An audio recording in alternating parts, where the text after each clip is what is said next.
everyone. We've all been waiting for Mark Passio. Okay. I am going to tell you that last night I realized that my inauthentic woman has been at battle with my authentic woman. And it was really helpful because I could give myself credit for the authentic part, and I could kind of recognize the inauthentic part for the first time. So now I can have a little more peace between those two parts of myself, because one of them might have been inherited from my society, and fuck that shit. So, we have this brilliant man here. My husband Bob and I, we went back to the hotel room, and Bob said, "That guy is a genius." It's true. We really, all of us, have so much appreciation for you, Mark, and what you have done, and the ability for you to communicate that to us in a coherent manner. So without further ado, Mr. Mark, wonderful, beautiful Passio.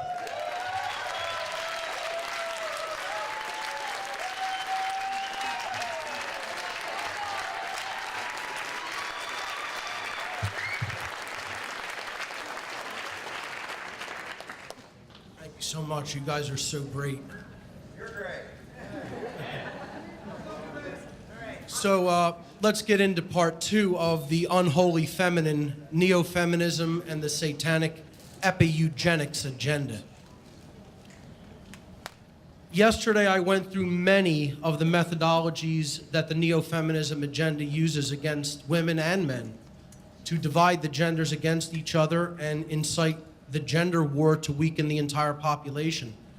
I called these methods the war against the goddess because they are a direct attack on the authentic, sacred feminine that both women and men really carry within themselves. So this part is called the war against the goddess continued. After this, I'll be going through solutions that I consider we can employ to heal the divide between the genders. One of the next methods of manipulation I want to talk about is the concept of male privilege, this myth that is propagated by the neo-feminist ideology. So-called male privilege is the neo-feminist idea that men are somehow given distinct social advantages over women based primarily upon their gender, just because they are men. Now, I don't know how many people in the audience or out there watching on the internet actually believe this, but I'll tell you one thing, nobody ever gave me anything just because I'm a man. As a matter of fact, I've really kind of noticed the exact opposite, quite in fact, that sometimes open hostility can be shown because you're a masculine man in many instances, and things can be withheld. I certainly never experienced this concept of being privileged because I'm male. Looking at these couple of photos here, women making this assumption are obviously really not too much keeping in reality, in line with reality as far as I'm concerned. If we look at the percentages of certain aspects of society, you look at deaths by combat, 97% of men, 90% of people who suffer combat death are men, while only 3% are women. Industrial deaths and accidents are suffered by, that comprise 93% male deaths and only 7% female deaths. Homicide victims, 3/4 to 1/4, 76% men versus 24% women. Suicide victims, it's an 80-20 split. And in custody battles after divorce, usually, the winner of a custody suit is women by a margin of 84% to 16.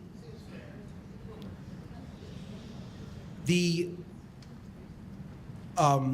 corporate world is largely driven by women insofar as purchases of goods and services. We talked about that when we talked about rampant consumerism yesterday. 80% of consumption performed by women in society, females in society. The numbers that I got recently said that it was closer to an 85-15 breakdown, as I talked about yesterday. In politics, 54% of women are voters, 60% of the welfare recipients are female. Infrastructural workers, meaning people who actually build all of the infrastructure and technology that we use on a daily basis, are 80% of those are male. 90% of inventors and innovators are male, and 65% of the tax-paying population, which I think should go down to 0, of course, but 65% currently feeding into that system are male.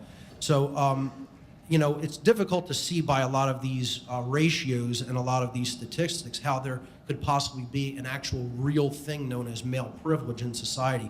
I personally don't see it as anything that is real. I see it as an invented concept to further try to drive a wedge between men and women in our culture. Women and order followers. This is another huge dynamic that has to be understood when it comes to the Neo-Feminism agenda and the conditioned state of many inauthentic females. Most order followers are men. This is what I talked about last year at the conference, okay? Order followers and the destruction of the sacred feminine within themselves. Order following men are the creators, the boots on the ground creators of what I call the dark New World Order, the system of human enslavement, because they're the ones who are actually doing the coercive action and the immoral, violent behavior against other human beings. But women consistently support dominators and order followers throughout their entire careers and lives.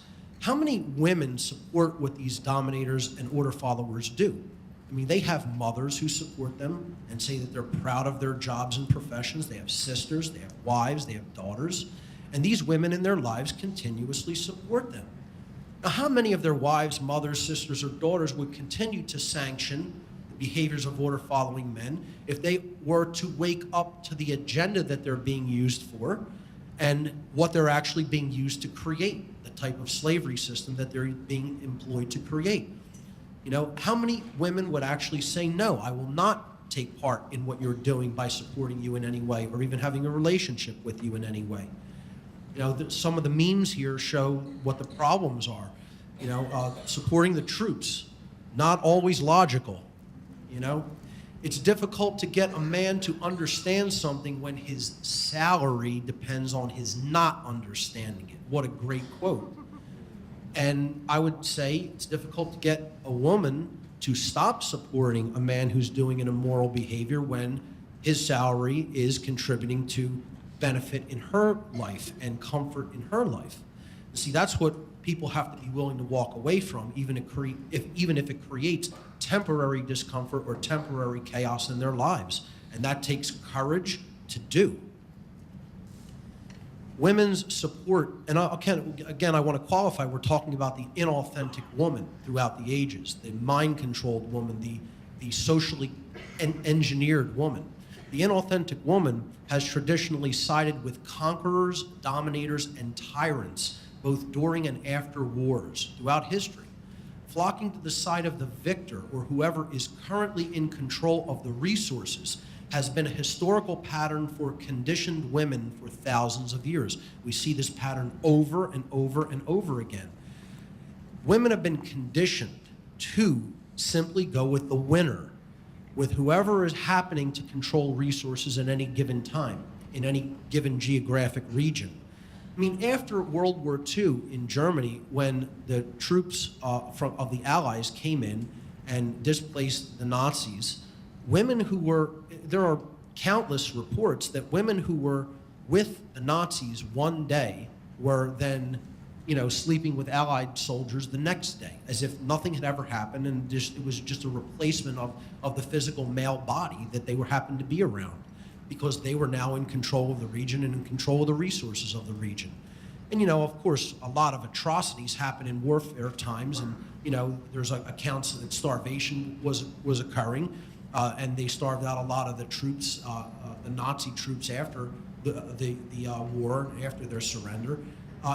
You know, in general, women didn't want to, I guess, be subject to that in many cases and just went with the winning side. They didn't stay loyal to the people who were defeated, that they had supported right up until the very bitter end, but immediately went with the conquerors or the new winners. And again, I would say this is not a normal thing for them to do. People will make the argument that's just a natural, normal thing. No, it's a socially conditioned thing that they've been taught to do. That's a learned behavior. Androgyny is one of the other main attacks of neo-feminism. It's a methodology to destabilize a population. Another tactic of neo-feminism, epi-eugenics, is the deliberate androgenization of society. Androgenization slowly homogenizes and gradually erodes the distinctiveness of both genders, of both male and female. When genders and gender roles become skewed and blended, strong men and strong women sharing cohesive familial bonds become an endangered species. As a result of that breakdown of the familial dynamic between men and women, society becomes weakened at a very fundamental level. And why is that? You know, and again, this is not an attack on any alternative sexualities out there, okay? I want to make that very clear. This is explaining that the vast majority of human sexual interaction is between men and women, and when you androgynize that, or you gradually erode the distinctiveness between the genders, and you're breaking down that familial bond that they can create together, you're weakening a society, because you are ultimately going to create not only a divide between man and woman, but a divide between parents and children as a result of that breakdown, of that familial breakdown. So then that translates down to the next generation, especially when it comes to good parenting in many cases. Hand in hand with androgenization is again, the feminization of the male gender, okay? So we see the metrosexual in society, and we see what is now known as the lumbersexual. Let me explain the lumbersexual to people, okay? The lumbersexual is the type of man who really doesn't have inherent masculine traits, but wants to portray them anyway, wants to fake them or feign them. So he'll dress up like a, quote, real man might look, or a masculine man might look, a genuine man. And, you know, this is a trend going around in hipster culture right now, for people who are familiar with it. The lumbersexuals are all over my neighborhood in South Philadelphia, everywhere. This meme says, "I'm so glad I don't have to actually hunt. I have no fucking clue where gluten-free tacos live." Yeah, I mean, it's comical, it's you know, funny, but it's true. It's like, you know, we're seeing this proxy of trying to be a man, not the real thing, you know. And again, I'm not saying everybody has to be Mr. Macho. Don't twist my words or take it to an extreme that I'm not saying. Saying, you know, there is such a thing as genuine masculinity. And, you know, instead of embracing that, you know, most men are becoming overly feminized. This is, again, part of the agenda through food, through medication, through things in the water supply and in the air. You know, it's basically depleting testosterone levels in men, as I talked about yesterday, and creating this effeminized male who then is trying to overcompensate by looking masculine, even though he doesn't actually have those characteristics within him. And, you know, women are being conditioned to be attracted to that type of emasculated male as well. Some of the other side effects of things that neo-feminism propagates is the types of negative repercussions that we're seeing in things like social media, you know, Facebook, Twitter, YouTube, Pinterest, etc. Social media is furthering the agenda to create division between men and women. And I mean, you could see these types of arguments and thread and flame wars all over social media. Many conditioned women are now employing social media as a mechanism for what I call collecting men. Okay, they're basically creating like shopping lists of men to find out what they can do for them and how much attention that they can garner from them. They often will, this inauthentic form of woman will actually view men as a commodity on a grocery item checklist and view the social media outlet that she's using to do this and to get these things done for her as like a shopping venue, like going into a store. Social media websites have further been employed to destroy real social interaction. This is the main thing that they're being used to do in this agenda. You know, you're not having people meet in person anymore. They're just talking online. And, you know, they're not actually developing real social interactive skills. You know, they're just interacting virtually. And it's done to destroy real social interaction between people, especially men and women. And also this, the secondary effect that this has is it emboldens rudeness between people. Because the way people talk to each other online, they would never talk to each other like that in person, you know? They would definitely think twice about it, you know, doing that, you know, physically right in front of another person. There's little incentive, very little incentive to be nice to somebody when you can get away with saying anything in the virtual online world. This is part of how women are using social media and part of some of the ancillary effects that social media is having in the form of driving a wedge between men and women. The so-called millennials, the millennial generation, the millennial, quote, woman, these are the children of the post-baby boomer generation and were largely raised by state-run educational system, television, and pop culture. They've been conditioned by these systems to behave in ways that are complacent, compliant, unquestioning, unthinking, and narcissistic. They absorb large amounts of television programming, consume poisonous genetically modified food, are obsessed with escapist pursuits, and can only have vapid, inane conversations and express an extreme lack of concern or interest in real-world issues. They are the absolute dream of the social engineer controllers. The reason I brought this up is because I've had a little bit of interaction with millennial women over the last few years, and when I see women of this age group, they're all sadly, very sadly, almost universally alike in the patterns of behavior and the tendencies that they express. I actually had a young woman just pre-college age, like maybe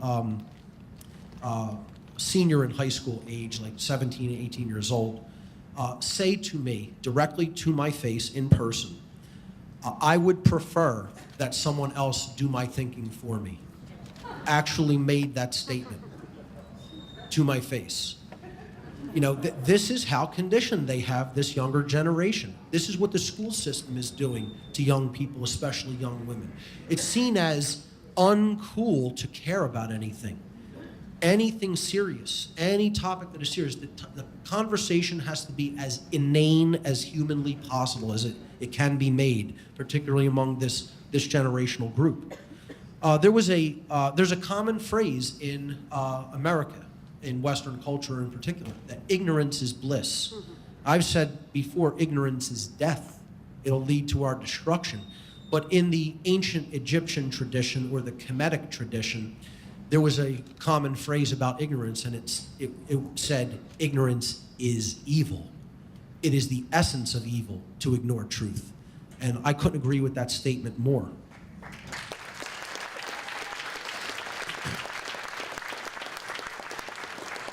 The consciousness of the so-called millennial woman has been programmed from birth by the state thanks to the complacency of their parents' generation, a generation largely that surrendered their freedom, abandoned health and nutrition for quote-unquote convenience, traded their spiritual and moral values for those that they garnered from sitcom television, and handed their children over to the corporatized state where their minds were molded like clay into the types of inauthentic males and inauthentic females that we're discussing here today.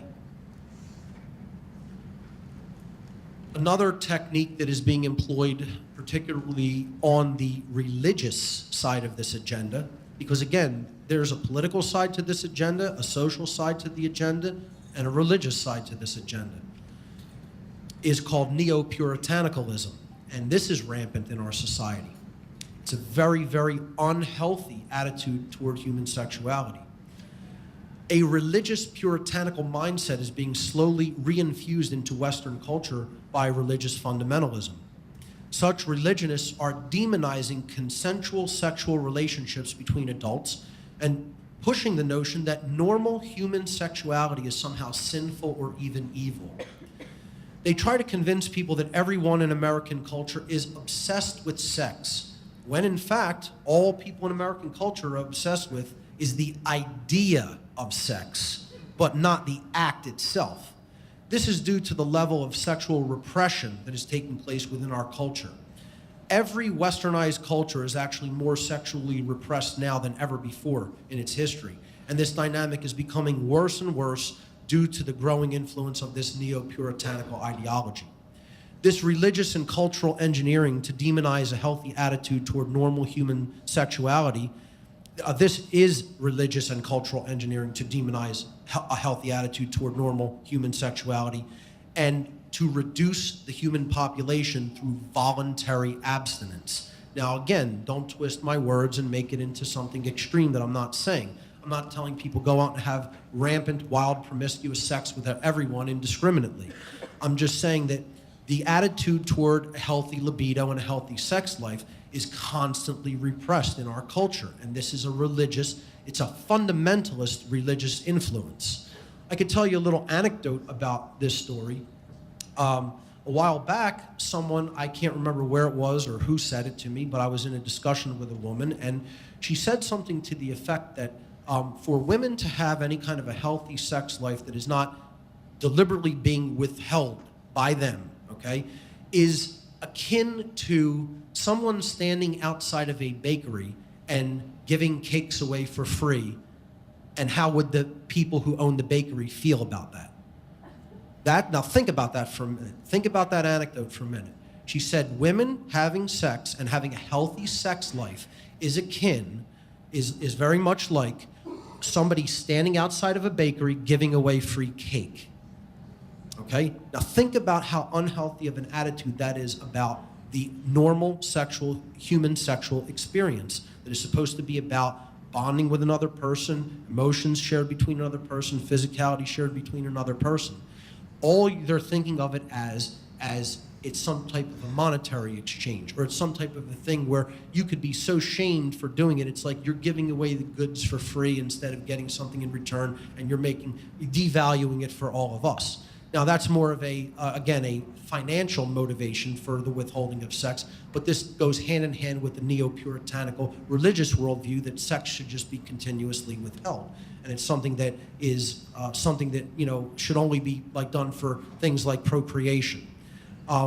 Again, I don't have a wild, radical sexual view about that it should be done completely indiscriminately. There is obviously emotions tied in with the act, but to view this in the total biblical sense as something that should be viewed as sinful is definitely part of the neo-feminist agenda and part of a religious fundamentalist agenda that ties in with the neo-feminist agenda.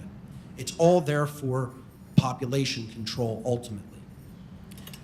Hand in hand with neo-puritanicalism goes the myth of hookup culture. And this is completely fake. It does not exist. It does not exist anywhere on the planet. Okay? It's an invention. This is the idea that that is brought up by the mind-controlled religionists, the radical Christian right, the fake Christian religionists. They spread this notion that hookup culture exists and is rampant in our society. And what they claim it is an atmosphere of total promiscuity, total one-night stands, and total casual sex going around everywhere in our culture. That Americans are totally obsessed with sex and are having it randomly and indiscriminately everywhere. Okay? I don't know how many people here have experienced what is known as hookup culture. If you've actually experienced hookup culture, raise your hand. A couple of people, maybe 5 or 6 people in the entire room. Okay? I'm saying it's such a limited thing that it is practically non-existent. This is an invention. They're taking small isolated pockets where some promiscuity might take place, and they're saying, this is going on everywhere, and everybody's doing it, and it's a rampant problem throughout society. If anything, attitudes about sex are becoming increasingly more repressed day after day in this culture, okay? And people make a radically wild, bigger deal about it than it is, okay? They're not looking at it indiscriminately and not looking at it frivolously at all.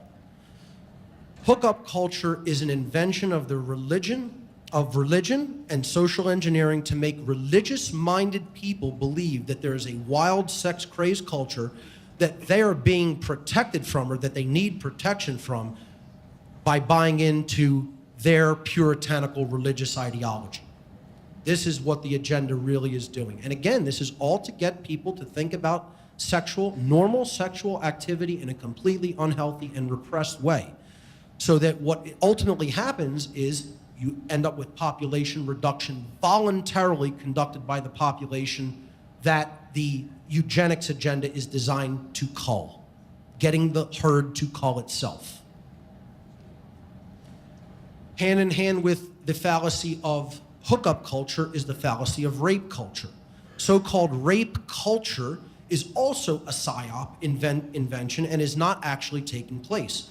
This is not at all to say that rape does not take place, or it is not an extremely vicious crime and an overall problem in human society. Again, don't take my words out of context and twist them. But the claim that there is a formally justified culture of rape being propped up within our society is patently absurd. If there is any institutionalized acceptance of rape in human culture, it is in the prison system, where the highest number of rapes in America take place, and those rapes take place upon men, not women. That's where the highest number of rapes are taking place on a daily basis in the world, is in the United States prison system.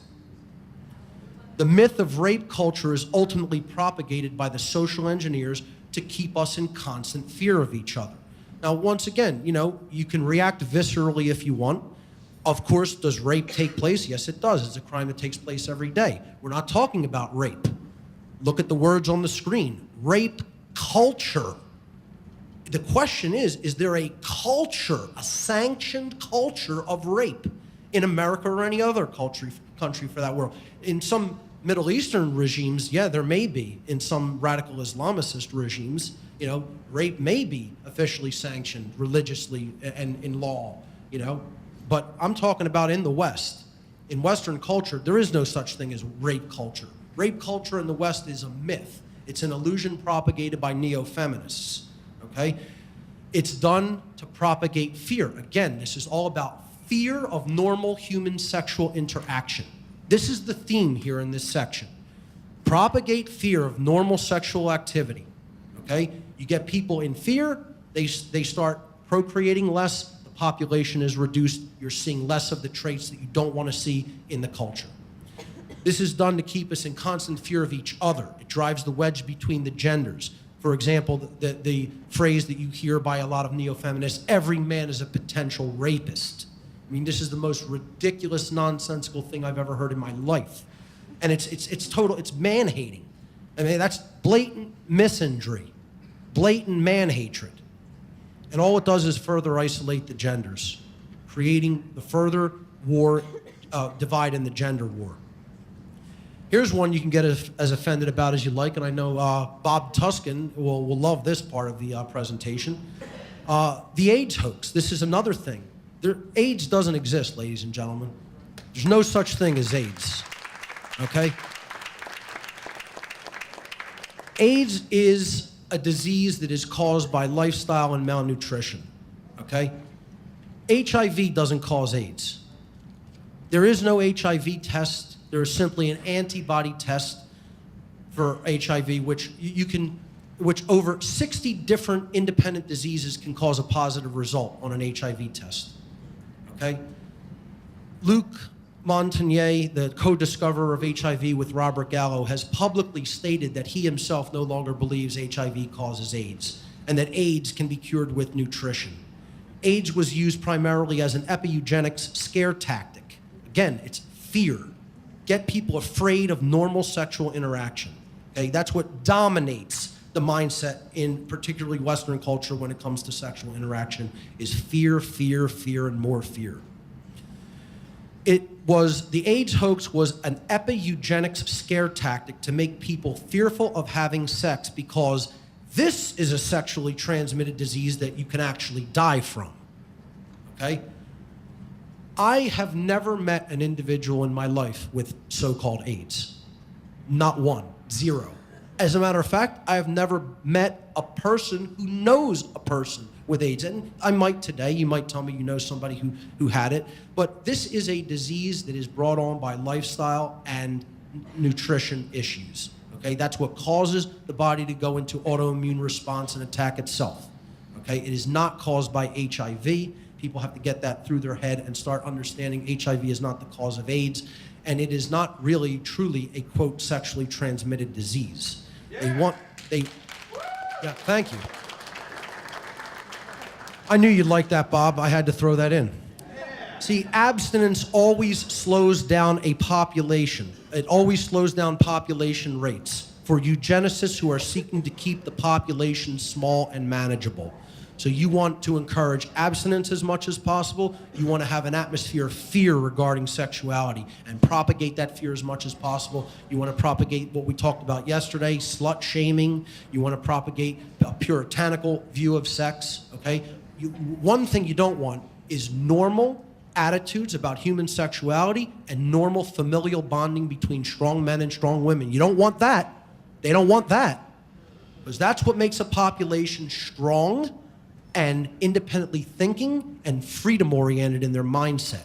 You don't want that if you're a eugenicist social engineer that wants slavery. You want to breed your cattle the way you need them to be bred. And here is the testing grounds for the farmers. The testing ground for the human farmers is the nation of Japan. And let me tell you something. Everything they're doing there is coming here. It's already well underway here, okay? They have culled the Japanese population already. And you know, we could talk about Fukushima doing that even further and what it's good, the havoc it's going to wreak on sexual reproduction in Japan, all right? And that's no accident. It's no accident. You know, what happens in consciousness gets reflected on the grand scale when it comes to cataclysmic destruction in human lives and in the environment as well, because consciousness is directly related to those eventualities. The Japanese intimacy crisis, if you haven't heard about this, I suggest you get online and start researching it immediately. Japan is experiencing what is being called, in their own media, in their own mainstream media, they had to acknowledge it because that's how bad the problem is, an epidemic intimacy crisis. And Japan has the fastest declining population rate in the entire world. Almost half the population of Japan claims that it is no longer interested in any kind of sexual intimacy. Let me just repeat that. Half of the population of human beings that live in the nation of Japan say that they are no longer interested at all in any kind of human sexual interaction. Okay? That's what the social engineers have accomplished. They're techno-sorcerers, ladies and gentlemen. That's what these social engineers are. They are techno-sorcerers. I want to get back to that point after I finish reading the stats on this slide because I want to make a point regarding what's really going on in Japan and is starting to go on here. This is happening because of destroyed sex drives in both genders due to extremely low testosterone levels, which I talked about the importance of testosterone for normal vitality, strength, and human sexuality yesterday.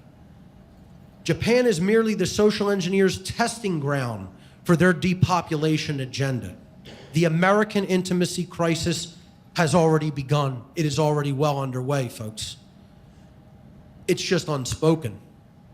Not many people will have the courage, like myself, to stand up here and talk about these issues because they don't want to be alienated from other people who they're afraid of what they think. You know, I don't care what you think of me. I'm telling you what's going on and what I know is directly being directed by the people who I used to work with and for. I'm telling you, they told me that they were conducting these eugenics agendas. And I didn't believe it coming out of their mouth. And I'm no longer laughing about it, folks. I'm no longer saying, oh, no, you can't possibly do that to a whole population. You're not that powerful. They're getting it done. And these statistics will prove it. See, the American intimacy crisis is happening now, and our population is starting to plummet just like Japan's is. It's just unspoken, and it's not going to make the controlled headline news because they're not going to tell you what I'm telling you. Here's the statistics of the Japanese intimacy crisis. Half the population aged 16 to 49 had no sex in the past month. 27%, almost 30% of men have claimed, 1 in 3 men almost claim they're not interested in sex anymore ever again. Almost a quarter of women, when polled, they're not interested in sex anymore ever again.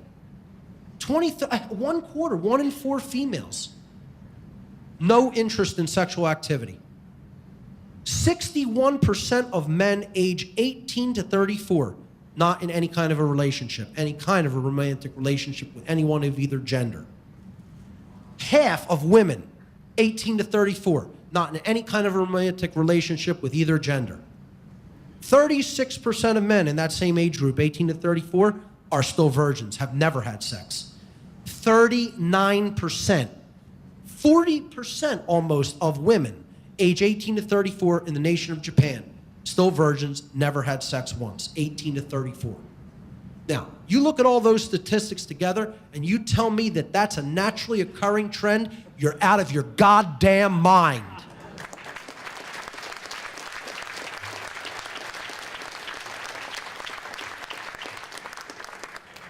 You tell me that that's not psychological illness, you're out of your goddamn mind.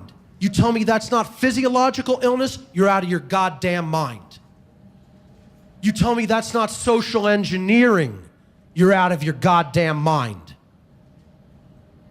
That's human farming. Human farming is what that is. Get as offended about that as you like. That's what's going on. People should be enraged about something like that, about their ability to cull human population numbers like that. You should be enraged about it, because it's coming here now. The rise of asexualism. Asexuals are people who do not experience any sexual attraction to anyone else. Asexualism is characterized by a total disinterest in all sexual behavior. And that's what the human farmers are breeding in Japan, and are going to start breeding here in the United States. They've already well begun this. Contrary to the claim that asexuality is not a physical and or psychological disorder, that is precisely what it is. This is not a naturally occurring thing in the human genome or in the human population. This is something that is brought about by absolutely demolished testosterone levels in both genders, and it is brought about by mind control social engineering regarding attitudes about human sexuality. Okay, I liken this. How many people have ever researched the people who think that their limbs don't belong to them and want to remove their limbs? Okay, this is one of the most disturbing things you will ever research. Look up like the phantom limb syndrome or something, and I don't mean like people who have had limbs amputated and think that they're still there. There are people who think, my arm doesn't belong to me. My leg doesn't belong to me. I need to get rid of it to feel comfortable in my own skin. Okay? This is an issue. It's a psychological issue going on in the brain that is a profound imbalance in the being, in their psychological makeup. Okay? And it's not a normal thing. It's a psychological illness. It's a disorder. You know, these people, you know, I'm not saying they're committing any violence or anything like that against anybody or should be discriminated against. But don't try to tell me this isn't a disorder. This is an illness. It's not normal. To look at it as normalcy, it's like you're looking at someone who's affected with profound cancer as you're just normal. You're not sick. It's an illness, folks. Let's call it what it is. Okay, and it's an example of what social engineering and low testosterone levels in men and women will result in. And it's rising by the day. The sexodus is a term used to describe a movement in which men, largely young men, who have recognized the ubiquitous unacceptable behavior of the conditioned female are quote-unquote giving up on women altogether and no longer pursuing any type of relationship with them, romantic or otherwise.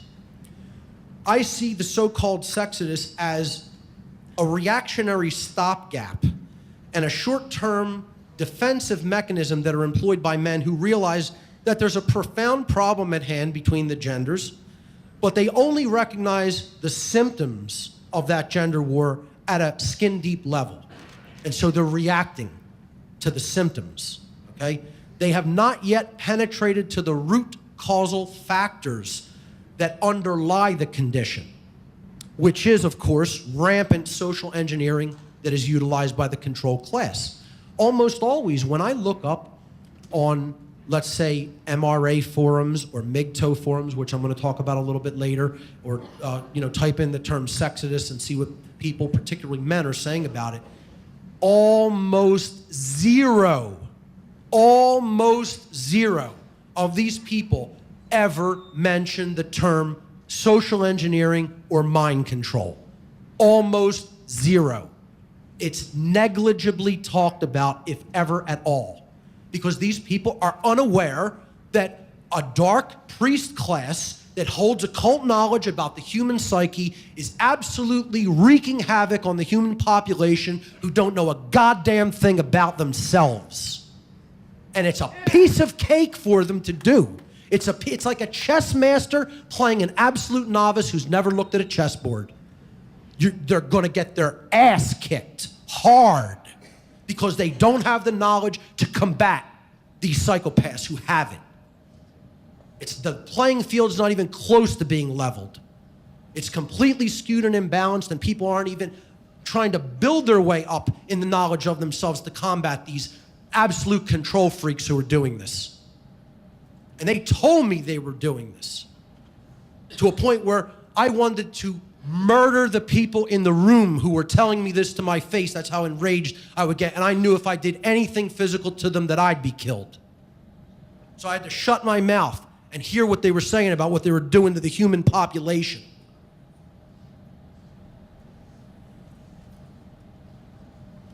Falling birth rates in every westernized country. Human births must be maintained at a 2.1 replacement rate for a population to remain steady. The birth rate in the United States currently stands at 1.86. Now, see, like right there, I know most people don't even understand what those numbers mean, because there should be an appalling gasp if you understand how low that figure is. And let me tell you something. That's nowhere near where Japan's is at. I don't even have the statistic handy right now, but it's nowhere near 1.8. That's eugenics. Clear and simple.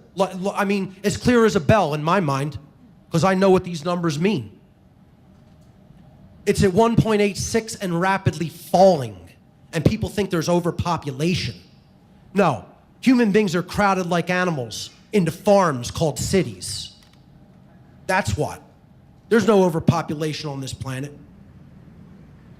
The rate has been in decline. This birth rate in the United States has been in decline year after year, not only in the United States, but in every single westernized, industrialized country, due to the success of the Epi-Eugenics Agenda. And I predict that birth rates will continue to fall year over year, and the rate at which they will fall will continue to accelerate, because what these farmers are doing is they're culling the herd to make it easier to control.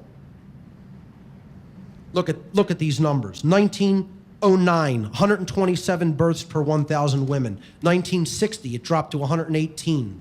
2007, they've cut it in half within 100 years. Within a century, cut the birth rate in half.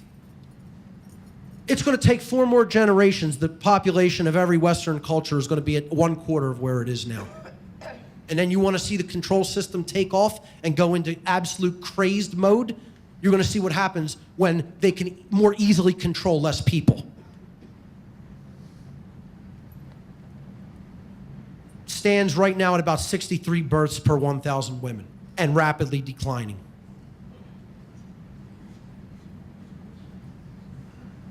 One of the biggest parts of the Neo-Feminism agenda is misandry, the open hatred of men. The accelerating rise of radical neo-feminism is bringing with it open misandry, the overt display of hatred and contempt toward men based solely upon their gender. Misandry is a blatant form of prejudice and unwarranted discrimination that is sadly gaining more societal traction by the day. Men are constantly being portrayed as bumbling idiots in the media and television, More feminists are taking radical, militant stances when it comes to dealing with the opposite sex, even taking this gender war at times into the realm of bitter and hateful attacks upon children. I mean, look at this image that was put on a feminist forum. All the things that they wrote on this baby and then photographed.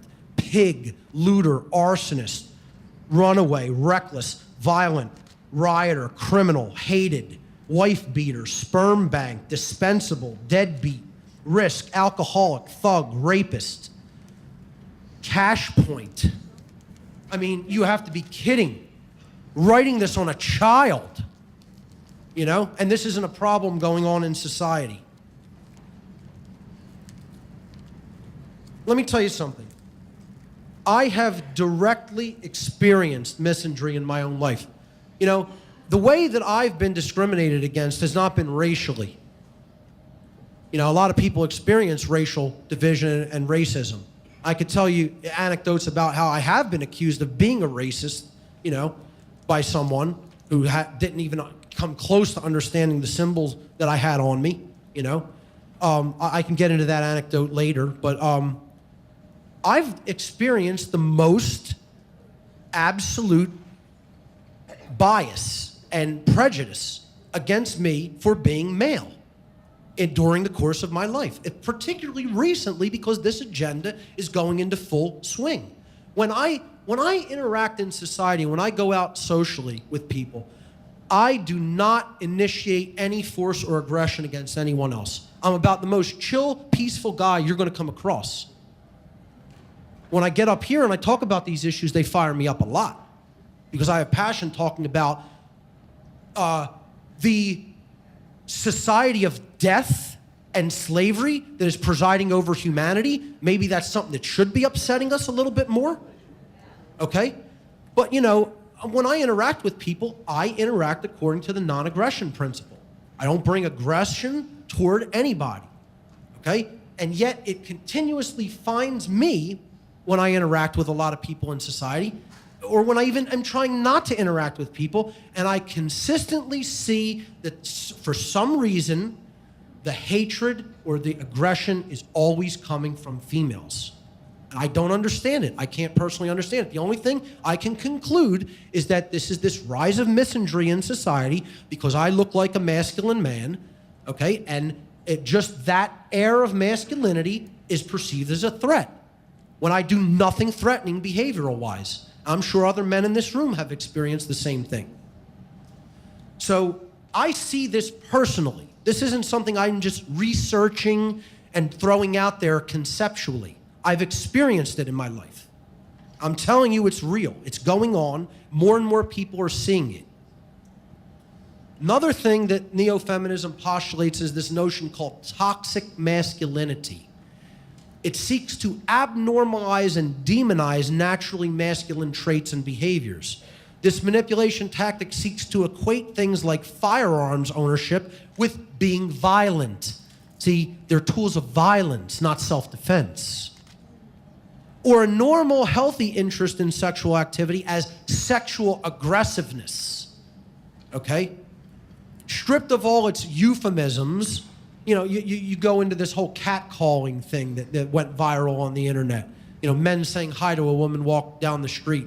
Oh, this is total abuse and, completely infringing on her rights to walk down the street so-called unaccosted when all the men were saying was hello and complimenting her. Stripped of all its euphemisms, this notion that is called toxic masculinity is just a way for neo-feminists to say that, quote, being a man is a bad thing. That's all it is. We should stop sugarcoating it, cut to the chase, start calling it what it really is. It's just a way for them to saying being a man is bad. That's all.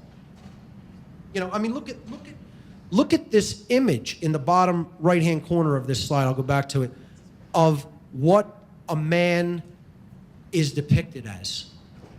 A man having sex with a woman is depicted as a demon. A demon.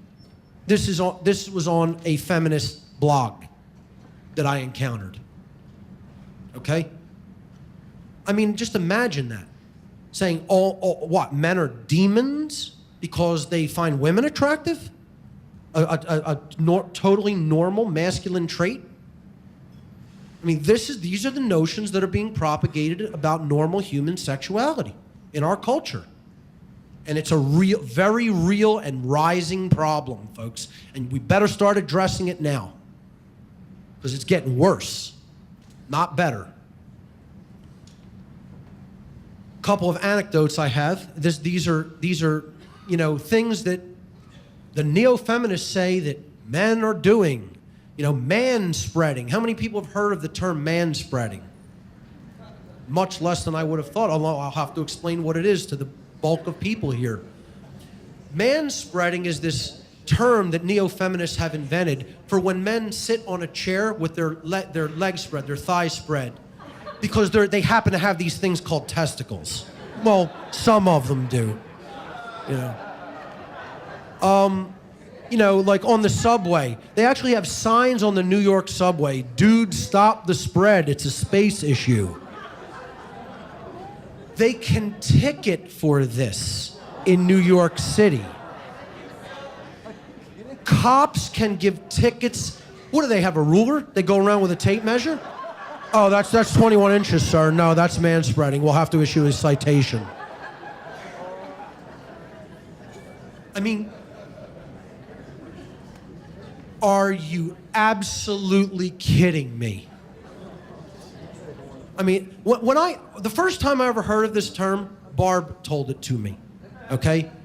She was like, well, look at the stickers they're putting on the New York trains, the subway trains. And I look at it and it goes, stop manspreading. And it has a dude with his legs spread out. I'm like, oh, that's a funny joke. And she's like, no, it's not a joke, that's for real. I'm like, what? I'm like, seriously, that's for real. They're not just joking around. No, and they're going to start ticketing for it. They have started ticketing for it, okay? Now, see, all this is to put the notion out there, men are oppressing women. Men are inconsiderate. It's bad to be a man. They have inconsiderate attitudes. They have aggressive attitudes. It has nothing to do with human anatomy, okay? I'll tell you an anecdote. I'm in a band called The Founders. You might have seen me wearing the shirt earlier. Old school hardcore punk. But I went with a couple of members, actually two guitarists from my band, DJ and Mike, to see another band play at a local rock club in Philadelphia. And the show ended kind of early. And we were just sitting around. We grabbed a couple of beers. And there's a pool table in this club. And we were out near the exit of the building, sitting on the edge, like leaning on the edge of the pool table. Nobody was blocking exits. We're not like, the type of burly guys that are going to go and start trouble with people randomly just to do it. We mind our own business. We were sitting there discussing, things about music and things going on in the world while we were drinking a beer. There was probably 100 people in the place, and the place started clearing out. So we were toward the exit. We just were sitting there. I'd say over 70, at least 50 to 75 people walked directly by us and went out the exit. One woman comes toward the exit and jars into my guitarist, Mike, who, most people obviously don't know him. You might have seen pictures of him online on our Facebook page for the Founders. Mike is probably one of the thinner guys that I know. He's he's a tough dude, but he's a thin, he has a thin frame. He doesn't weigh a whole lot, okay? He's does not take up that much space, let's put it that way, okay? This guy was not blocking anybody's path by any stretch of any human being's imagination, okay? And as she slams her shoulder into him and almost makes his beer spill, she says, "Way to manspread, dude." Like really nastily and in a hostile tone of voice, as if he was trying to block her pathway out to the exit, when he wasn't even close to being anywhere in the aisle. Maybe his elbow was, if here was the pool table and here was the pathway to go to the exit, his elbow might have been out here like this as he was sipping his beer, okay? So trying to go out of her way to incite hostility, clearly one of these neo-feminists, okay? Not a classical feminist, which is about total equality between the genders in natural rights, okay? Not putting one gender above the other or anybody being in control over anybody else, but neo-feminism is about trying to invoke open hostility and a gender war between men and women. And he responded in his own hostile way, which I took no objection to, actually, because if somebody wants to start aggression and bitterness with somebody when there was none, I have no problem with somebody getting up in somebody's face and telling them it's an unacceptable behavior. None whatsoever. So it took me a minute to process what had just happened. I couldn't even believe it. You know, I was like, oh my God, I actually heard somebody use the term manspreading, and it took me, I had to do a triple take. You know, like, what did I just hear? And then it even became more absurd because it was Mike, and he's, you know, no way could he have possibly been even doing this, okay? So this is appropriate to the next slide, which is why I'm telling this. When he raised his voice to her, another guy nearby immediately stepped up like he was going to, you know, come to the damsel in distress's aid because, oh, this guy has raised his voice to a woman. How dare he say anything in any kind of a elevated tone to a female? And that's called the white knight, which we're going to talk about on the next slide. And that's when I stood up and just shot the white knight a look. Stay out of it. I didn't even say the words. I just looked at him and my eyes said, stay out of this. And that was it. And he stayed out of it and let them handle it amongst themselves. Okay? Because I have no problem with somebody stepping in and defending someone if they're truly in the right. No problem. That's called justice. I have no problem with that. Don't come in and step up like you're going to be the big bad guy and defend somebody who's clearly in the wrong. Then I have a big problem with it. And I guess my eyes communicated that to him readily. So the other topic is man-slamming. Now, this one has directly happened to me on 5 different occasions. I have experienced this in the streets of South Philadelphia now 5 times. How many people know what man-slamming is? Wow, only a couple of people in the whole room. Okay, I have to explain this one. Neo-feminists postulate this notion that men are completely inconsiderate of the pathway of women as they're walking on the street, okay? And they think we're just going to keep going and keep walking and keep moving regardless of where a female happens to be walking and slam into them at every opportunity, okay? Now, I don't know about you, but I don't think anybody in this room deliberately walks down the street trying to do things like that, especially none of the men. I know I'm overly considerate when I'm watching people's pathway to see where they're going to walk and try to project that so to avoid a collision, okay? Especially in the streets of South Philadelphia, which can get narrow in some places and busy in some places, okay? Over the last, I'd say 3 months, 5 women have walked, and I mean, look, I think my perceptions are pretty good. I think I pay attention to my environment pretty well, okay? And I don't think that I invent things that are happening. And for the first couple of times, I thought maybe that was happening. Like, am I imagining this? Is this like really happening? Because what they're doing is almost playing a game of chicken with men and trying to make a man deliberately go out of his way to move so as to avoid a collision because they are going to not yield and just come right at a guy to slam into him as hard as possible, okay? Which I don't even understand why you would want to do that to another human being or to yourself. But again, this is rampantly out of control ego is what this is. To try to what? Prove a point? What? To say, what do we have to do now? Bow as you pass? Like, and go like that? Shall I curtsy? Shall I wear a skirt and curtsy as you pass? Okay? You know, we can't walk on the right side like traffic does on a street or highway and just pass each other politely and cordially anymore? No, apparently we can't due to this gender war. Okay? So, you know, and this happened a couple of times and I'm thinking, well, maybe it's my imagination. And then, no. after it happened a third and a fourth and a fifth time, I'm like, this is a deliberate thing that's being done. They clearly have this idea in their head that I'm going to do this. And it's always young women. It's always women like 20 years old, 21 years old, college age. Okay, coming directly out of the social Marxist, communist-run schools, which we're going to talk about, that this agenda is an agenda of communism in addition to being an agenda of Satanism. And they're hand in hand, folks. By the way, they got the same high holiday, don't you know? May 1st, Walpurgisnacht. Okay? That's not an accident. You think May 1st is the high holiday of communism and Satanism by accident? Yeah, keep believing that. So, man-slamming, okay? Deliberately walking into a man to try to prove he won't move for you. Now, this happened to me 5 times, and it was attempted a 6th.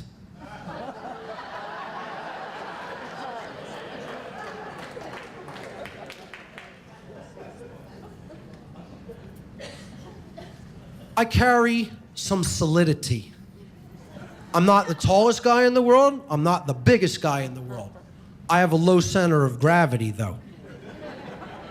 Ask my martial arts instructor if I'm strong. Okay? All I did was shift my weight a tiny bit and stood firm. That person won't be man-slamming anybody else because they bounced off of me like a rubber ball.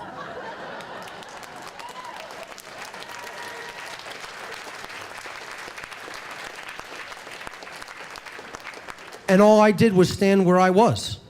I didn't try to lay a shoulder in. I didn't raise an arm. You know, I just showed, we want to play that game, we'll play it. And you'll lose, but I'll play. You know, and, you know, we'll see where your ego goes if you fall over into the street. You know, and that's, you know, it's a risky game to play. You know, you fall on concrete, you hit your head, you know, dangerous stuff can result.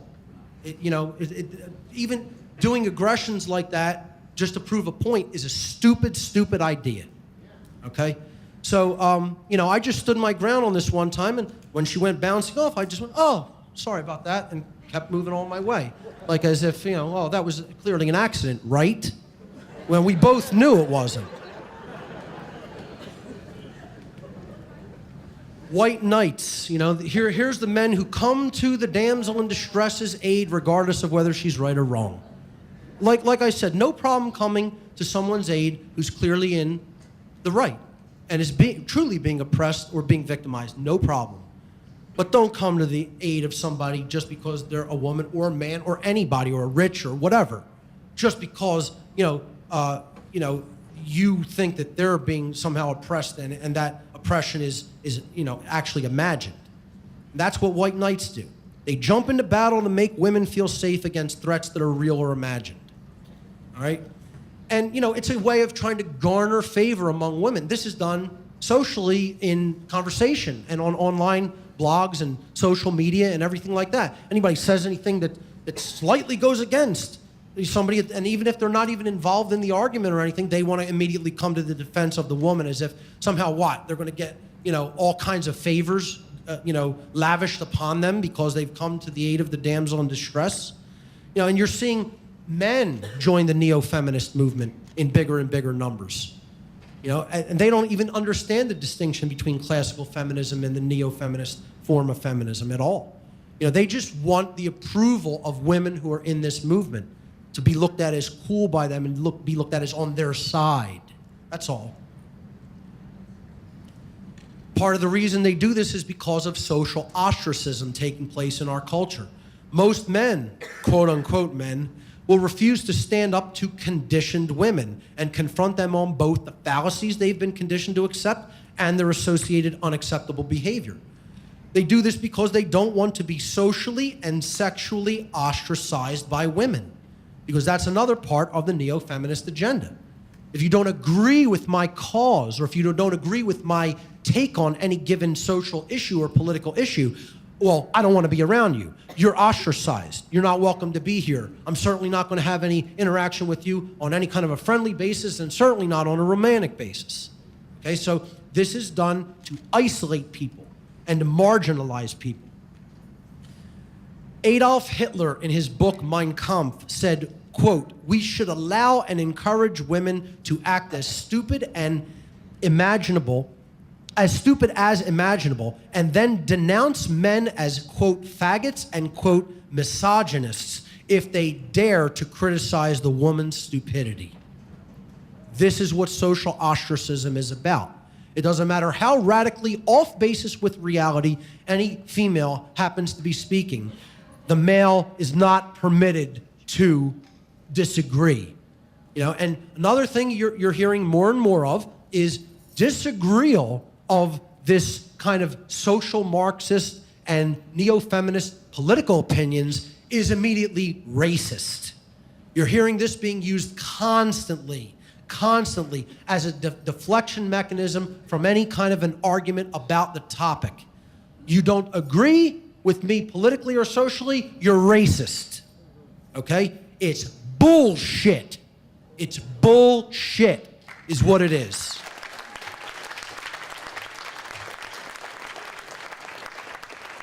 I don't even see race. Race is not even a factor in anything I consider.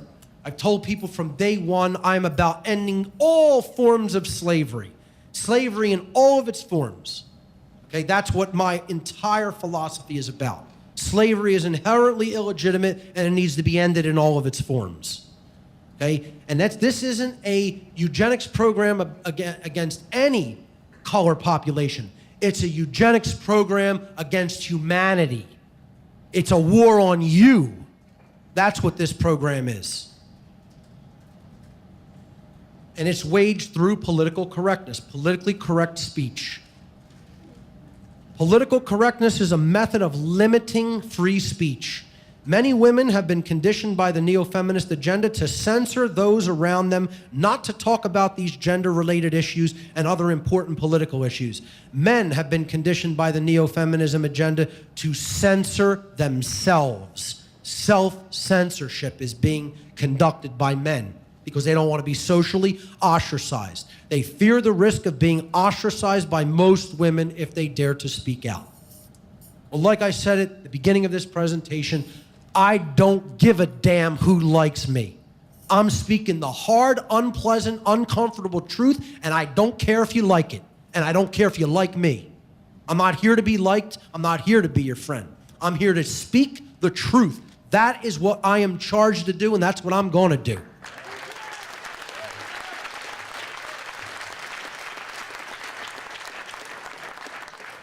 MGTOW, M-G-T-O-W, standing for Men Going Their Own Way, and MRA, Men's Rights Activism, lacking causal factors and solutions.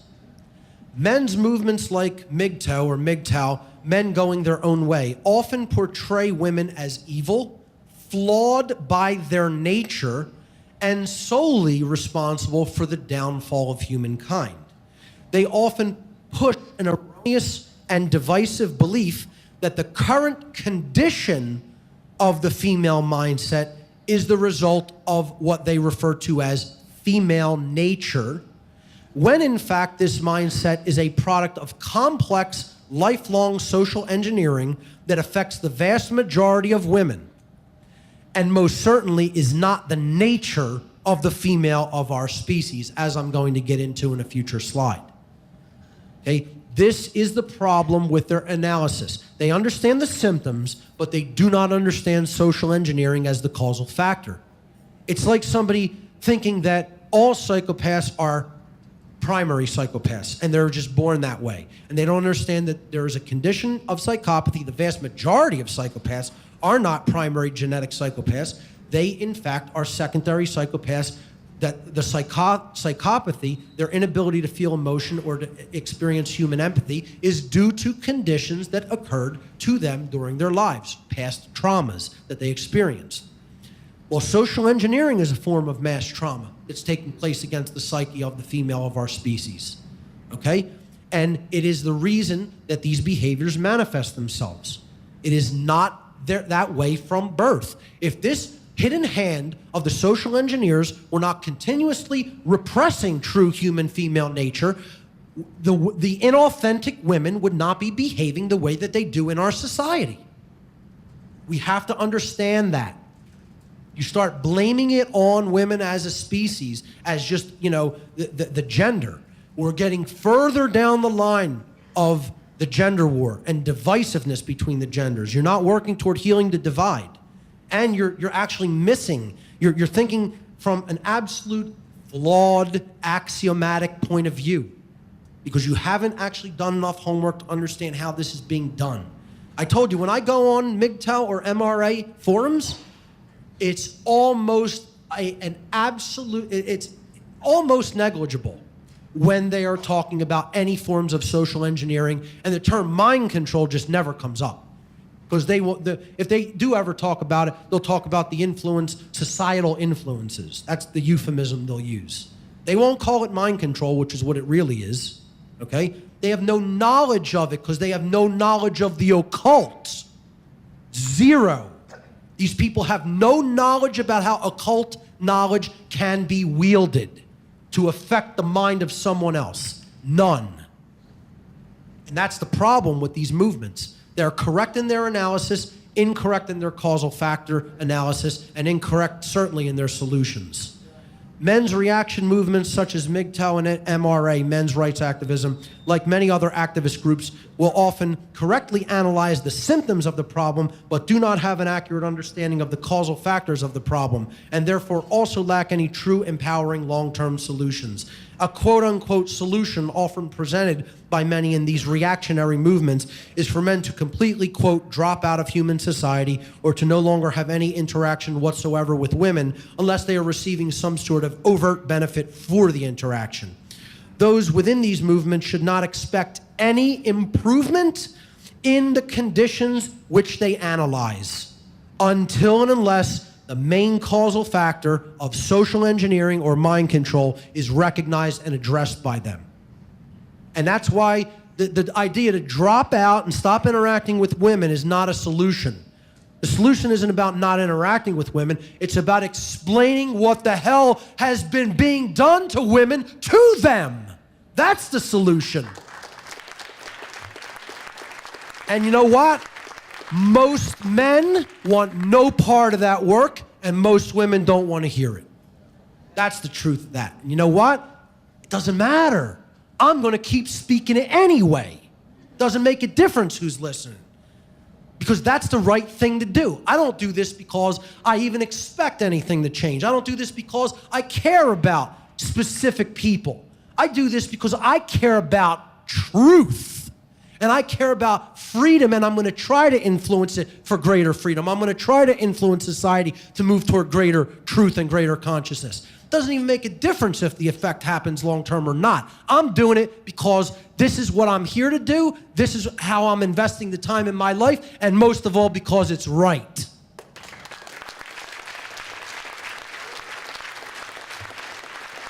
So I see things a little differently than even the MGTOW community does, okay? The blue pill, the traditional blue pill path, and then you have the red pill path, which is what the arrow jutting off that symbol is. Well, I think really, the truth is in an entirely different direction from both of those.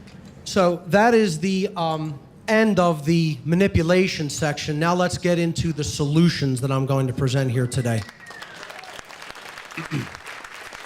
I call this section the rebirth of the goddess. Solutions, the alternative title for this section, it's not only called the rebirth of the goddess, but these are the solutions for healing the gender divide. The first thing we have to understand that when we're talking with people about this, many people have been conditioned to believe these things or to accept these methods of manipulation and mind control their entire lives. So change is very difficult. What we're really up against is religion. If you haven't figured that out yet, folks, I don't know what to tell you, okay? These beliefs are religious beliefs. They comprise a religious belief system in these people's minds. Religious beliefs are constantly programmed into the psychology of a person, particularly into the subconscious mind, never to be questioned. Okay? Just like the belief in authority, just like the belief in money, just like the belief in cultural religions. It's anathema and heresy to question these religiously entrenched beliefs. So, you see this politician asking people who wants change, and everybody has their hand raised like, oh, give me some of that change. And then he says, who wants to change? And then everybody's just like this. Hands down, heads down, like, no, not me. I'm fine the way I am. No problem here. Nothing required on my part to do or to change within myself. I don't want any part of that activity. There are two primary choices in life: to accept conditions as they exist or to accept the responsibility for changing them. And that's what you have to ask yourself, ladies and gentlemen. Which side of that coin are you on? Either you're an agent who is trying to influence change, or you are a person who's just accepted the default conditions as the status quo. Why is change difficult? Why specifically is change so difficult? And I'm going to go to the words of one of the doctors who I told you to research in the epigenetics section of this presentation, Dr. Joe Dispenza. Why is change difficult? Most people spend a great deal of their day unconsciously feeling and thinking from past memories. They do this because they have hardwired those experiences by repeatedly thinking of them and by associating many other experiences with them. Now, what did we say epigenetics was? Epigenetics was changes in the physiology and the psychology due to changes in consciousness. So if you are constantly wiring your brain to think a certain way, there's a very good chance it's going to continue to think that way, because that's its comfort zone. And you're chemically rewiring it to continue along that patterns and those pathways. It makes sense that if most people maintain the same environment for long periods of their lives where nothing new is happening, or there is no change, the repeated stimuli will therefore produce the reactivation of associative neural networks, which will become more developed, strengthened, and refined. As a consequence of that lack of novelty in their environments and experiences, they have become hardwired to their own worlds. No wonder change is so difficult. Ladies and gentlemen, you got to look into the work of Dr. Joe Dispenza. It's amazing. Initiation, the beginning of the spiritual journey. Okay? So change, yes, we recognize fully change is difficult, but you have to start. Just saying, oh, it's too difficult, so I'm not going to start, you're never going to go anywhere. You have to begin the spiritual journey somewhere. That's what the word initiation means. It means to begin, to start.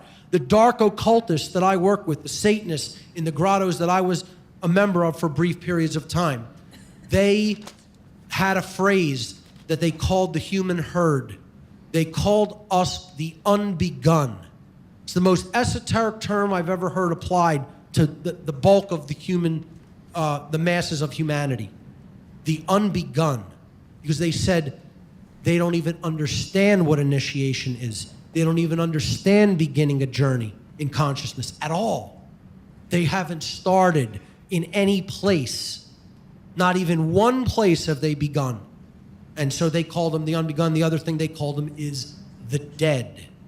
They refer to human beings as the dead because they say there is no activation in thought, emotion, or action within the population. And therefore, since those are the three main expressions of human consciousness, and they are all essentially deadened, that for all intents and purposes, they are a just animated clump of matter that actually contains no life, and therefore they call us the dead.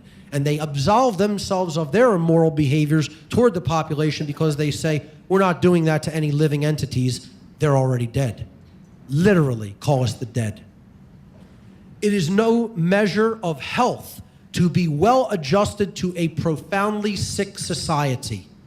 So if you're one of the people who may be out there watching some of these manipulation tactics and all the aspects of the neo-feminist agenda, and you're saying, I have no problem with that, you're part of the problem yourself.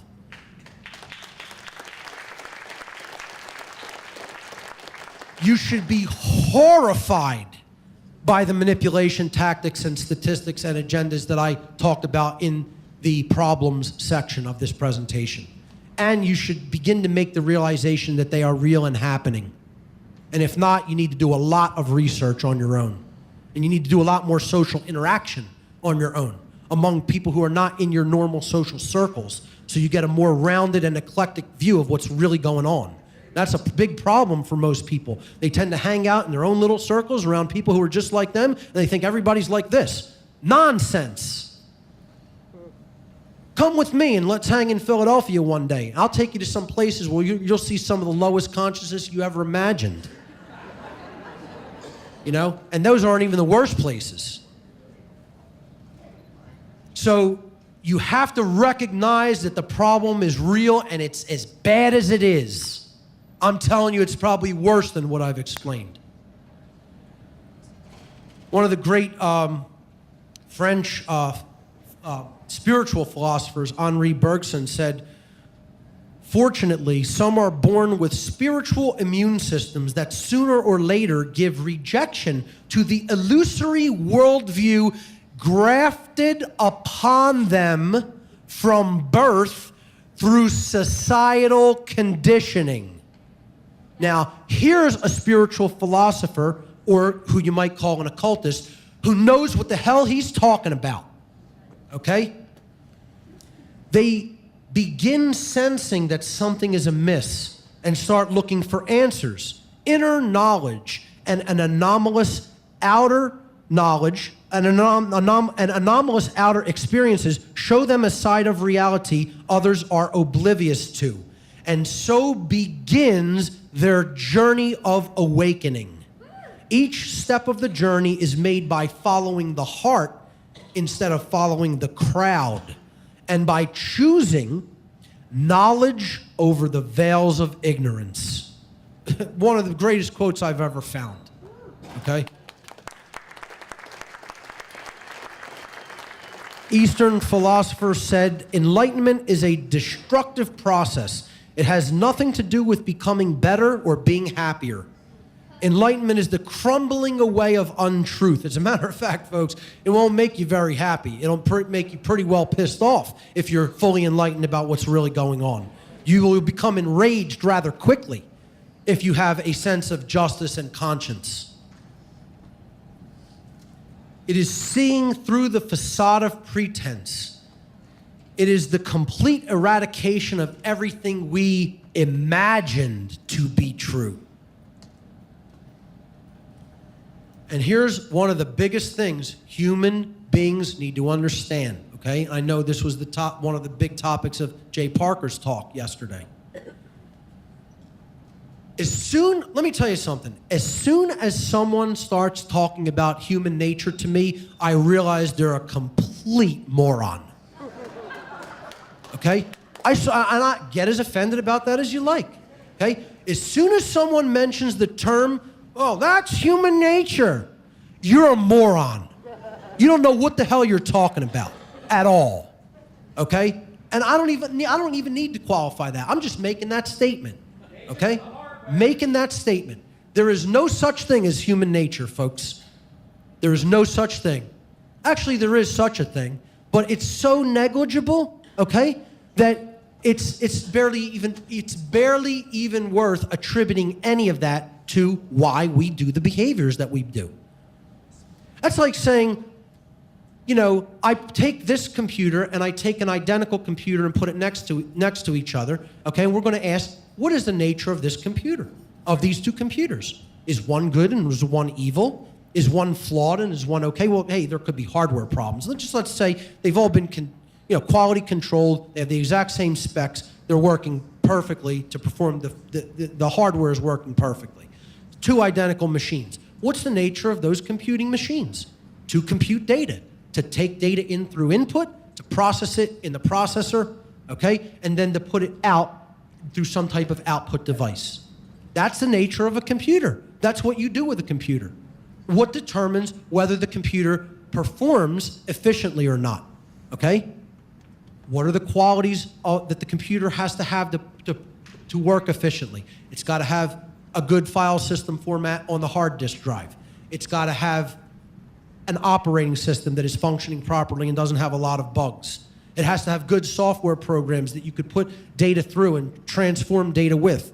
And then it has to have good output devices to put the data that you're processing and reworking out onto the screen or on the internet or onto a printer or something, okay? So, the nature of a computer is that it computes information. That's all it does. Well, what is the nature of a human being?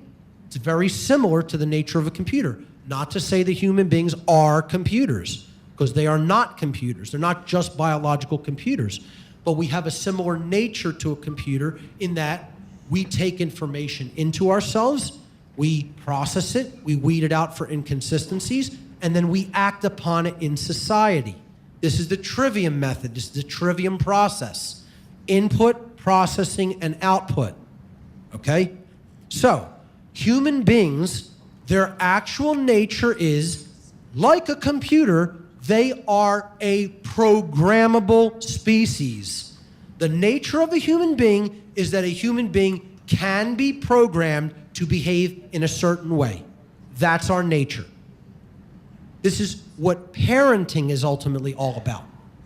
Okay? You program into a child, parenting and education, you program into a child behavioral input data. It's processed in the mind, in the psyche of the child, and then they display the behavior on the screen of life. That's the output called human behavior.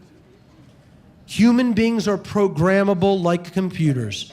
Like a computer, if a human being has a bad file system format, this is all the conditioning and all the data that a human child takes in during the formative years or the format years. You're laying the format down of the child's mind, okay?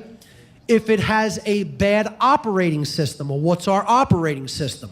Our operating system is our culture that we're operating in, our society. If that's already fouled and polluted and really messed up, and people's brains are badly damaged and their behavior is really bad, you're already operating at a disadvantage because your operating system that you're working in is already totally screwed up, okay? And if they have bad software programs, if they've been given bad software programs full of bugs, okay, that's the rigid and erroneous and dogmatic beliefs that people have been conditioned to accept through social engineering. In other words, that's religion. That's false religion, let me qualify it by saying, okay? If you have all of those qualities in place, well, what do you think's going to happen? You think the person's going to be a well-adjusted person? You think they're going to really have a lot of knowledge? They're going to be a person who really behaves properly toward other people, who wants to uplift consciousness, who wants to uplift themselves and others? Good luck. Good luck with that. You ain't ever going to get that in those conditions. Never. Can't happen. Not only won't it happen, not possible to happen. Okay? If you have all of those things, the file format, which is the formative programming of the child, the operating system, and the software programs, meaning horrible belief system in place, you're going to get bad output on the screen or on the internet or on the printer. And those output devices are called human life. Don't expect any good output on those devices, on that device called life. You're not going to get it. You're going to get junk output, garbage. So if, and once that's bad for multiple people, it collects, it grows in the aggregate sense. And then you have deteriorating conditions in the aggregate scale, the mass scale of humanity. Like a computer, the behavior of a human being will largely depend upon its programming or parenting, okay, or raising of the child. So then the question has to become, well, who's doing that programming? Are people who actually care about the being and want to strengthen it and uplift it in consciousness doing that programming? Or are people who want to make its mind mush so that that being is a good slave doing that programming? I'll tell you who's been doing it, and it ain't good parents. Because if we had good parents in this world, this shit wouldn't be going on.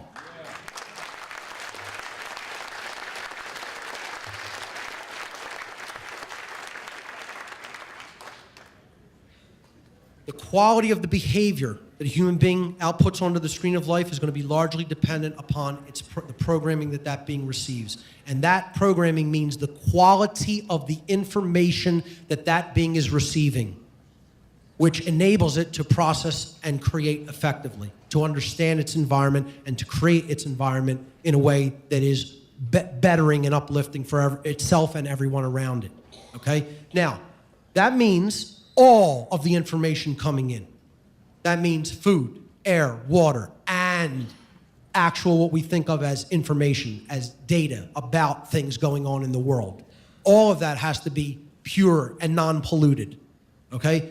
Or you're going to get errors in the biological system, errors in the psychological system, okay? If garbage goes into a human being, garbage comes out of the human being. If quality information and quality nutrients and quality energy goes into a human being, quality comes out of the human being. And they put out into the world good, positive energy. So if the world is the way that it is, by absolute definition, what do we have to be programming our children with? Quality or garbage? Garbage, largely. Or the world could not be the way it is. It could not manifest itself the way that it is. So, that's the hard truth. That's what human nature is, folks. Not just one way, oh, it's good or bad, or this is just the nature of how people behave. They're always just going to be programmed by their genetics to behave that way, and there's nothing they could do about it. Nonsense. We have free will choice. We exist in a free will universe. You always have a choice. You're not controlled by your genes. Consciousness precedes gene expression. You change the way you think and believe, you could change the manifested result in the so-called external domain called the world.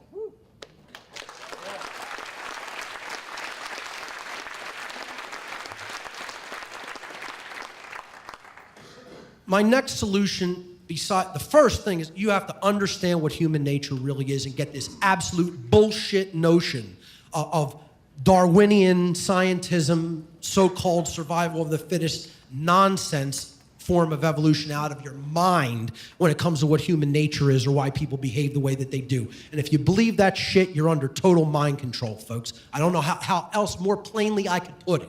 It's nonsense. It's a so-called theory that didn't even hold up to its own expectations through evidence in the fossil record, okay? And people need to stop accepting it as law because it has nothing to do with law. Human beings don't just behave a certain way by nature. They learn their behaviors. This whole argument of nature versus nurture is a crock of shit and has to be put to rest. It's almost all nurture. It's almost all what we're being taught or not taught by the generations that came before us and our own parents and our teachers, so-called teachers and so-called leaders that are supposed to care about us in society and don't give a damn. They're programming us with garbage, and we're expecting quality output in life. Doesn't work that way. Never going to work that way. The next solution, understand who directs this agenda. And believe me, it is being directed by these groups and individuals. You don't have to believe me. Dig your own, hey, it's your own funeral. You know what I'm saying? And people listening out there who are not in the room, I know the people in the room have a much more open-minded attitude about this. People out there listening, refuse to understand and look into these agendas put forward by all these groups I'm going to talk about. It's your funeral. Because believe me, they're working on it. And they're getting it done already. The first group you got to look into is the Tavistock Institute of Human Relations. If you don't understand Tavistock, who's involved in it, what it does, what it puts out there, you're missing an entire part of the entire mind control agenda of the world. because these are where the social engineers gather and formulate their plans, okay? The book by John Coleman is indispensable reading. Anybody who has not read this book, it's unacceptable. You need to read the book, The Tavistock Institute of Human Relations, to understand this mind control think tank. Another group you got to look into, Coleman has also wrote a book on this group. It's called the Club of Rome. Directly connected with the Vatican, absolutely responsible for the implementation of the population control or eugenics agenda on this planet. Okay? And I'm telling you, it's interconnected with the religious agenda for population control. Because, trust me, these ostensible front religious groups, the big three religions especially, Christianity, Judaism, and Islam, okay, are directly infiltrated and are being run by the dark occult groups. As a matter of fact, these religions were created by dark occultists, okay? You gotta look up the Club of Rome. When I was involved in Satanism, this is the organization that was continuously just dropped. The name was dropped over and over again of some of the people who were higher up than me in the hierarchy saying, we think, from just understanding a little bit about your qualities and your personality, we might want to try to get you involved with. Now, of course, I never went into that involvement, but that's what was suggested because they felt I had the mindset for being involved in a eugenics agenda. And you know what? I did. And you know what? I still do. How's that? You want a shocking revelation for Free Your Mind 4? I am a eugenicist. A true eugenicist, not a dysgenicist. See, what a real eugenicist wants is it wants good breeding. That's all the word eugenics means. It means I want people to be bred upward in society toward higher states of awareness and higher states of consciousness. The prefix or the noun, I'm sorry, the adjective you, epsilon upsilon in Greek, pronounced you, is the adjective meaning good. And then genos is the other part of eugenics. Genos means race or stock or breed. So it just means creating a better breed of person. That's all it means. Okay, so I truly want eugenics. I don't want dysgenics. As we said yesterday, you can't really call the social engineers of the world eugenicists. They're not trying to breed humanity for the better. They're trying to downbreed us so that we cull ourselves and help them cull us. That's dysgenics. That has nothing to do with good breeding. That's bad breeding. So, they thought that I would be suited to help them in their work of dysgenics when I was involved in Satanism because they saw a certain characteristic skill set within me that they wanted to exploit, okay? And see, that's the thing. I did understand what so-called eugenics, what it really is dysgenics. I understood it. They knew I had a grasp of what it really was and how it worked. That's why they wanted to bring me involved in that agenda, okay? It's part of like understanding a psychopath. You can't really deeply understand the level of evil that's going on in the world unless you can put your mind into that mindset. This is part of the problem, folks. People can't envision evil. They can't envision a psychopathic mind state. That's a bad thing not to be able to do that. People will think, oh, why would I want to try to imagine that or put myself in that position? If you can't visualize that level of evil, you can't understand how it's operating. If you can't visualize how someone would want to control a whole population, it's hard for you to even grasp that this is being done because you can't even conceive of the mindset of the people who are doing it. It's almost too fantastical for the mind to accept. And people would think, oh, that's a great thing. That means I'm not ever in these bad, horrible mindsets thinking like this. No, it's not.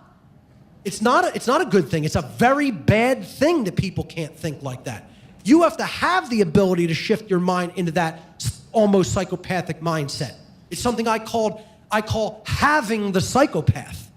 If you don't have that aspect to your personality, you can't understand the level of evil that we're up against, let alone fight it.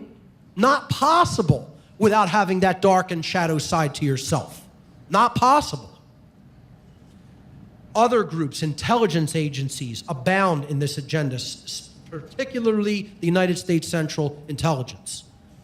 The Council on Foreign Relations, a think tank that directs political operations in conjunction with the eugenics agenda. The United Nations, another worldwide political organization that is directly involved with eugenics operations and supports things like population control. The Rockefeller Foundation, responsible for a lot of the pharmaceutical aspects of the eugenics agenda.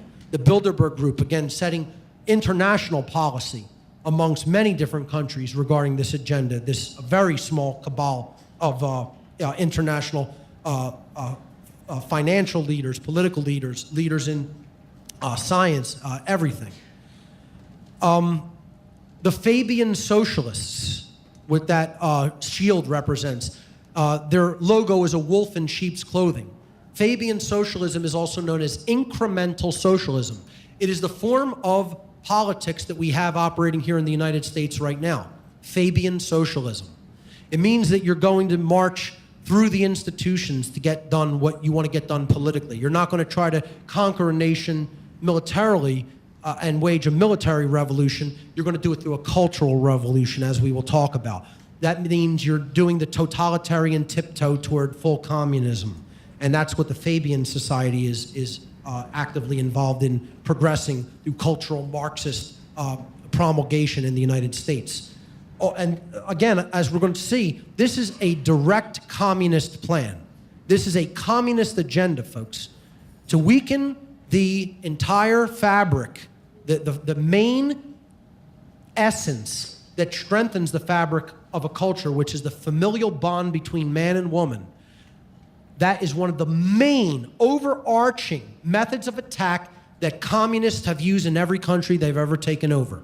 And they are well entrenched in the United States, and they're getting it done. They are a cohesive unit operating through mainly the public school system. Organized religion.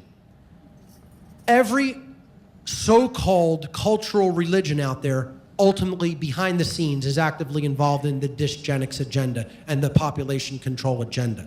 This is what these absolutely ridiculously outnoted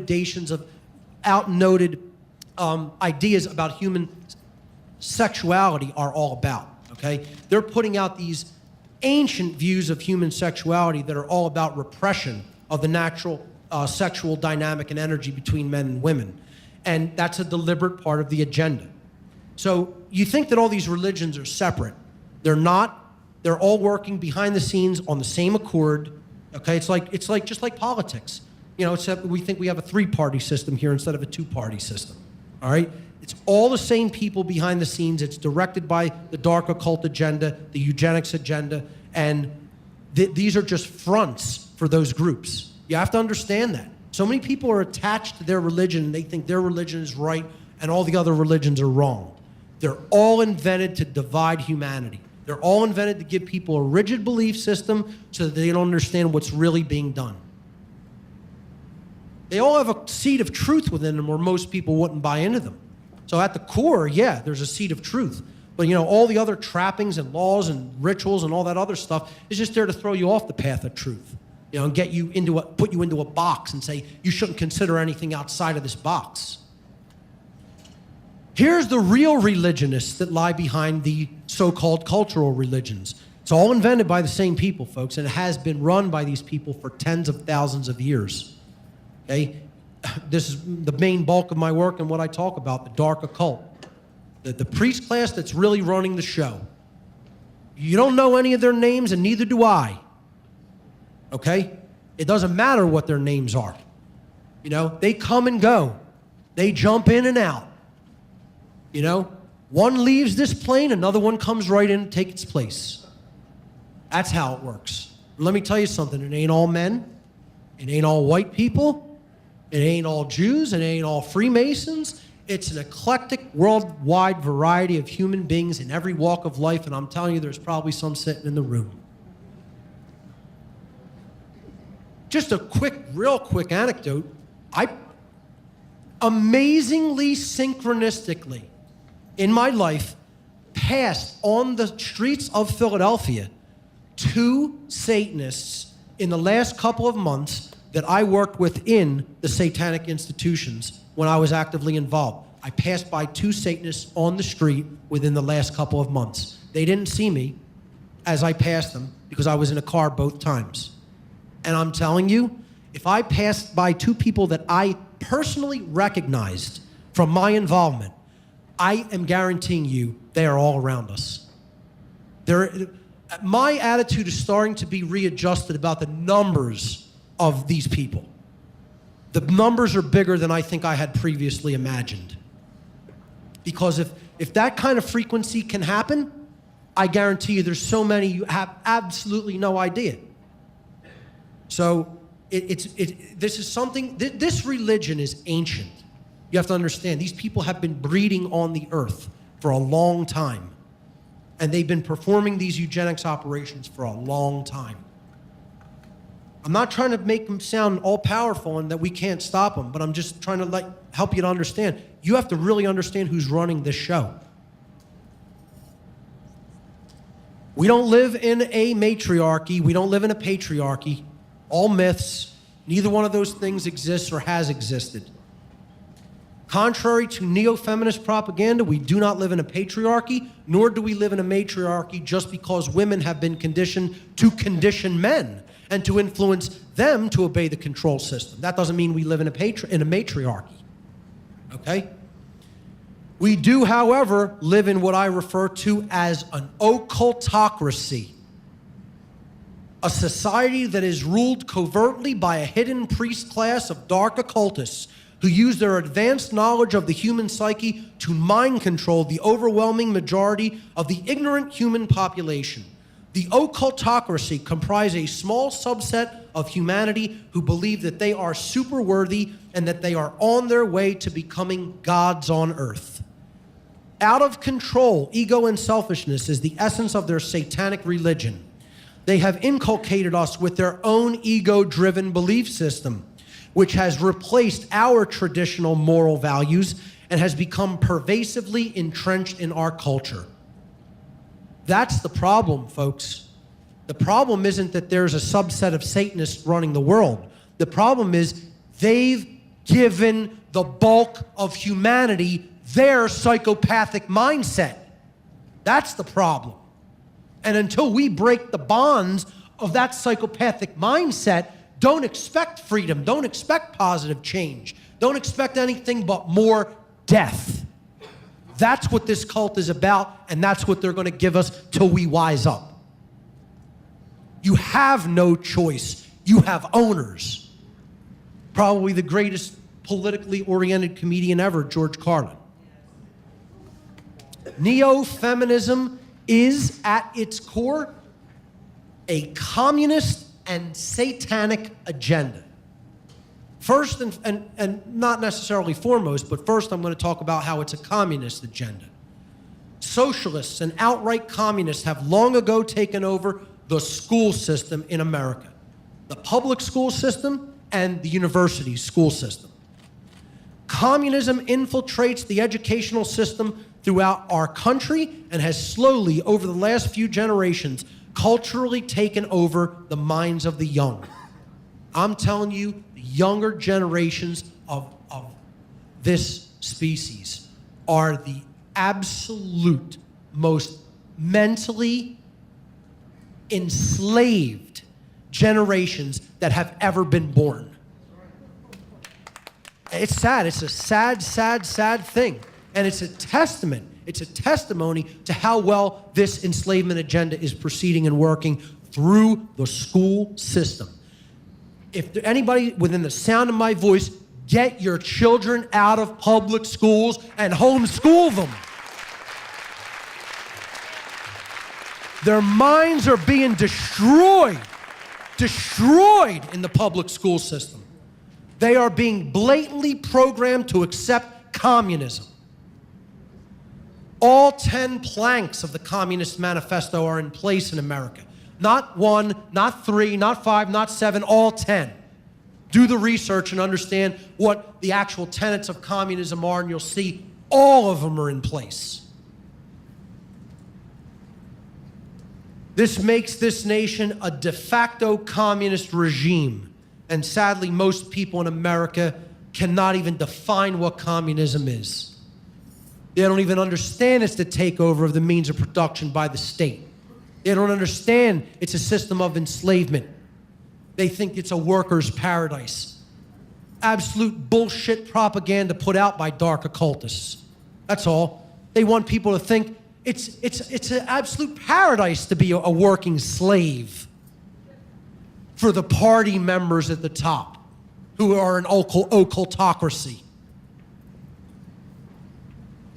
The cultural Marxist plan to wage a covert war on America through a long march through the institutions was formulated by the Frankfurt School think tank under the direction of Italian communist Antonio Gramsci. And if you don't know who this guy is, you better get online and start typing his name in some search engine and reading all about it. Because he's probably one of the biggest cultural influences in this country and nobody even knows his damn name.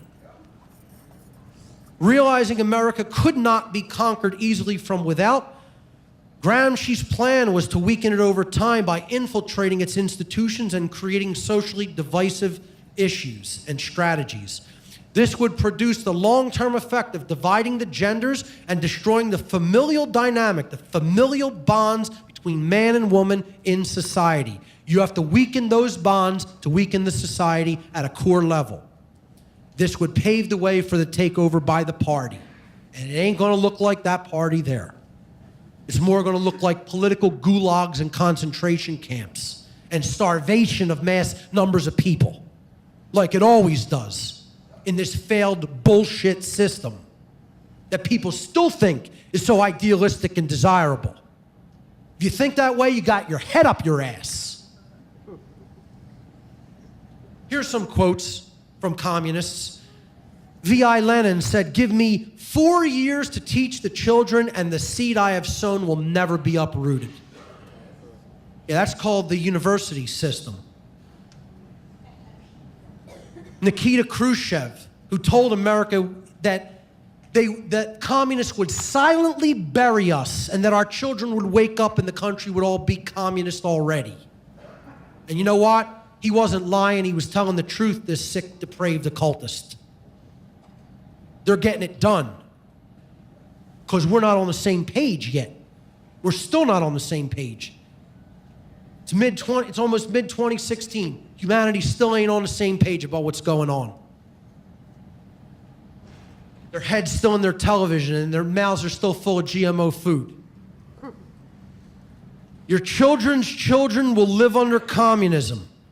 You Americans are so gullible. No, you won't accept communism outright, but we'll keep feeding you small doses of socialism until you will finally wake up and find that you already have communism.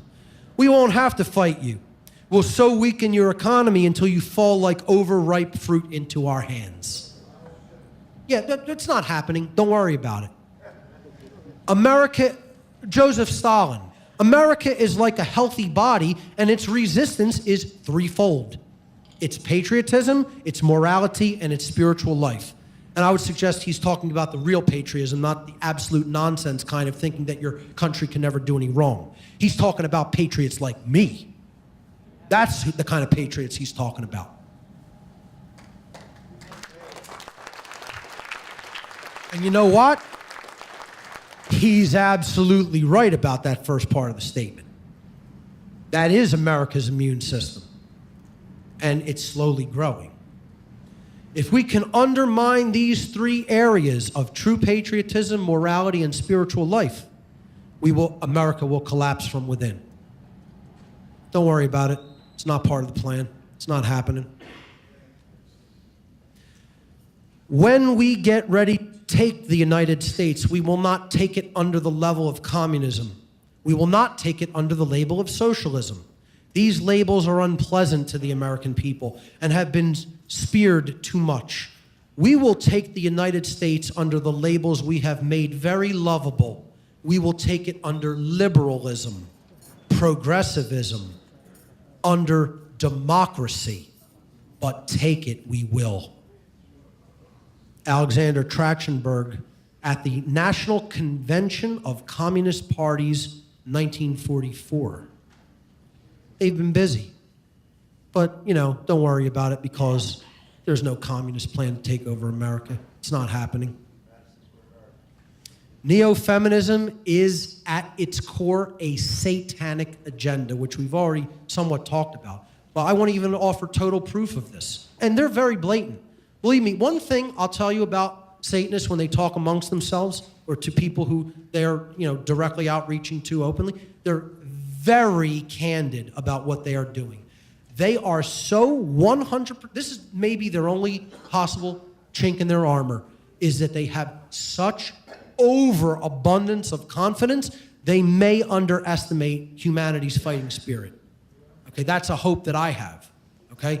But I'm telling you, they talk very candidly and openly amongst themselves and are very blatant about what they are doing, as if, yeah, we're doing this, who's gonna stop us?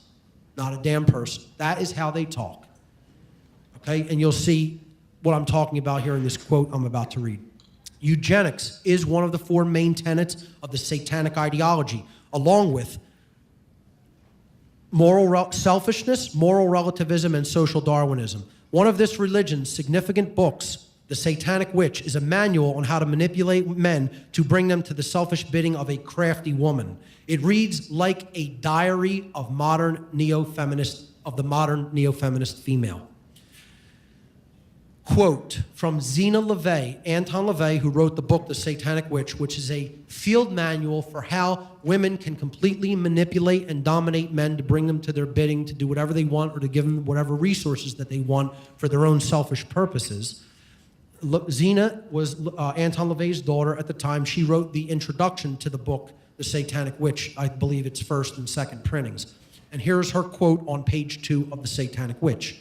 The Satanic Witch, among many other things, is a guide to selective breeding, a manual for eugenics. Right on the second page of the introduction to the book, very candidly and openly admitting this is what it is, this is what we are doing. Because they know most people are never going to read this thing, okay? Because you're going to see, oh, that's all about Satanism, and I don't want to fill my mind with that. Well, if you haven't read the Satanic Bible, it's totally unacceptable. If you haven't read the Satanic Witch, it's totally unacceptable because you don't know the mindset of your owners. That's why. They're giving you their playbook out in the open because they're so sure you're not even going to be interested in what they're telling you they're going to do. See, this image I wanted to throw into the presentation because it represents, it's a perfect representation of that unholy feminine energy that I'm talking about, the destruction of the sacred feminine. You know, in biblical allegory, this is the Lilith energy. That's what we're talking about here, okay? This isn't about the nature of the female. This is about the absolutely egoic, mind-controlled state to want to be God, to want to control, that the feminine essence can be twisted into, okay? That's the Lilith energy. That's what we're talking about here, okay? This agenda at its core is based upon that unholy energy. You know, it's just a name, folks. So I don't believe in it as an actual embodied deity or anything like that. It's a conceptual idea that represents aspects of ourselves that could go completely rotten and perverted. So the solution is to awaken the sacred feminine energy, the Eve energy, if you will, the Sophia energy. That's what needs to be awakened. Wisdom, true wisdom, care for truth, okay? The heart-based intelligence, a desire for justice and morality and natural law, and true equality under rights, which is what the ancient goddesses symbolically and allegorically represented in every ancient mystical tradition and every ancient wisdom tradition. We have to embody, both men and women, the lost principle, care for truth. The lost principle is the dynamic of care, What we care about on a day-to-day basis acts as the driving force of our thoughts and actions. Therefore, care can be seen as the ultimate generator of the quality of our experience. This principle has often been referred to as the generative principle, the sacred feminine creative principle. The word generative comes from the Latin verb generare, which means to make or to create. It is the motherly, womb-like energy, the nurturing, creative energy that we all have within us, both male and female. This is not about gender. This is the principle of mental gender or spiritual gender. All beings, regardless of their physical gender, carry these qualities, both masculine and feminine, within us. Most people, however, don't care about the truth.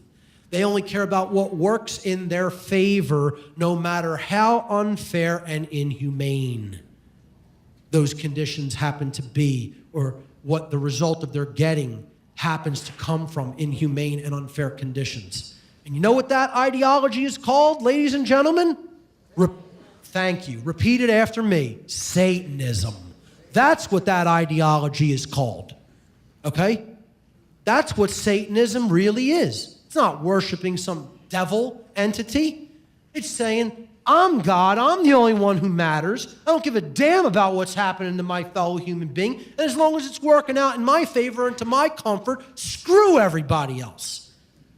That's how people think you're a Satanist. And let me tell you something. The vast amount of, the overwhelming bulk of humanity are Satanists.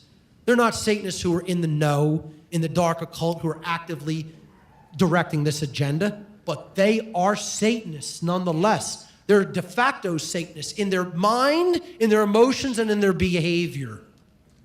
And that's where it really counts.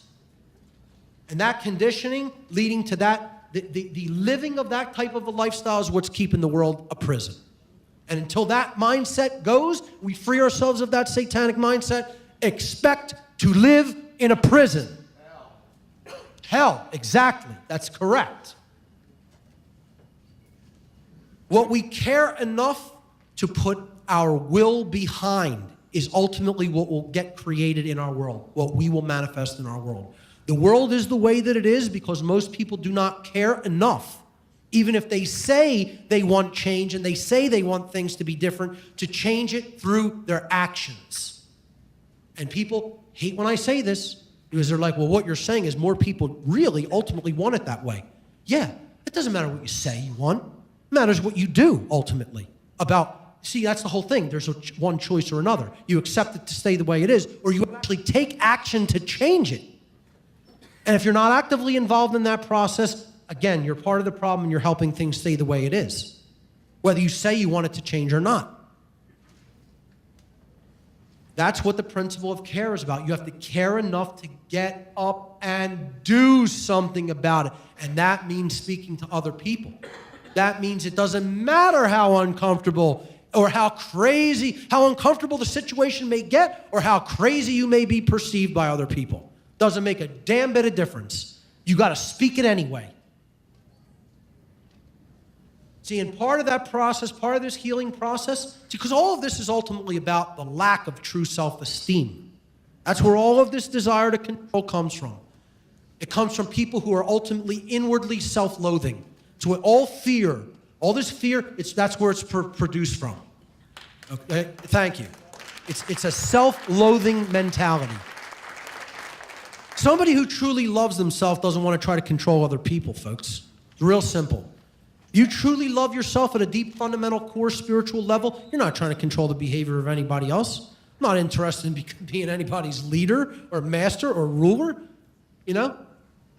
Now, I'm uncomfortable even trying to be a teacher of this information because I don't really want to do this. I don't want to do this with my time.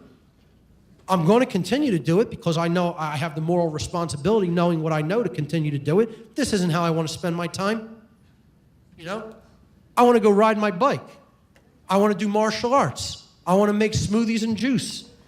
Get my health in even better shape than it is. You know? I want to play music. That's what I really want to be doing with my time. You know? I want to go see other bands play. I enjoy creating. I want to get better at art. You know, and creative endeavors. This isn't what I want to do. You think this is what I want to do, you got to be on really, really, really bad drugs. Keep them away from me if that's what you think. The word respect is derived from the Latin prefix re, meaning again, and the Latin verb spectare, meaning to look at. True respect means that you have to do the internal shadow work and take another look at yourself, your own attitudes, your own emotions, your own behaviors. And that's one of the hardest things for any human being to do. To ask the question, who am I? And do I truly like myself?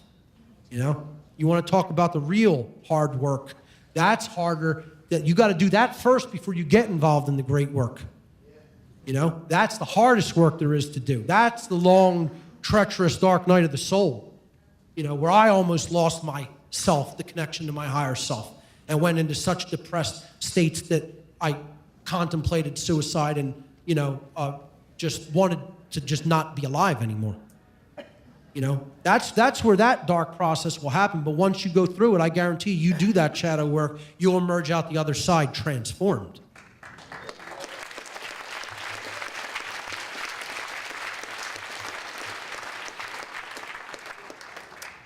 Another solution is the non-support of order followers and dominators by women.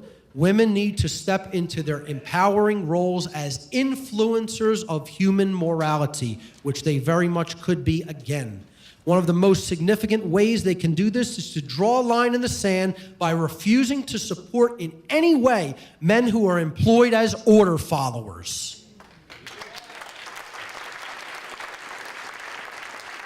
Any man accepting a job in which they engage in the initiation of violence and coercion should be encouraged by women to quit that immoral job and to find a moral one.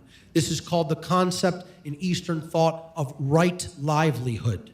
And so many women are completely complacent in this regard, regardless of where the money that the man is making that money from. They're just happy to have that income coming in as long as it's going to provide some kind of comfort level for their quality of life. And I'm telling you, that's one of the biggest problems in all of this society. And that's what women have to start really changing their minds about. If you're involved yourself, or if a man you know is involved in doing something that is immoral or coercive, you have to dissolve that relationship with that person.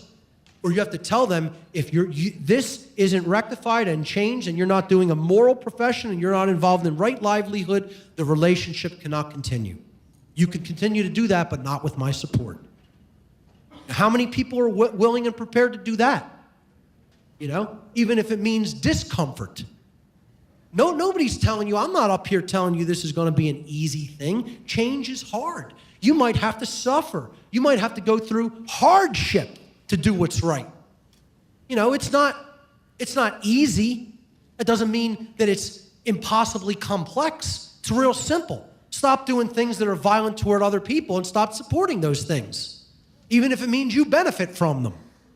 You know, I'm not doing a job where money is going to go to pedophiles, people who I know are pedophiles. You know, I don't care how hard that makes my life. I'll live at pauper level if I have to.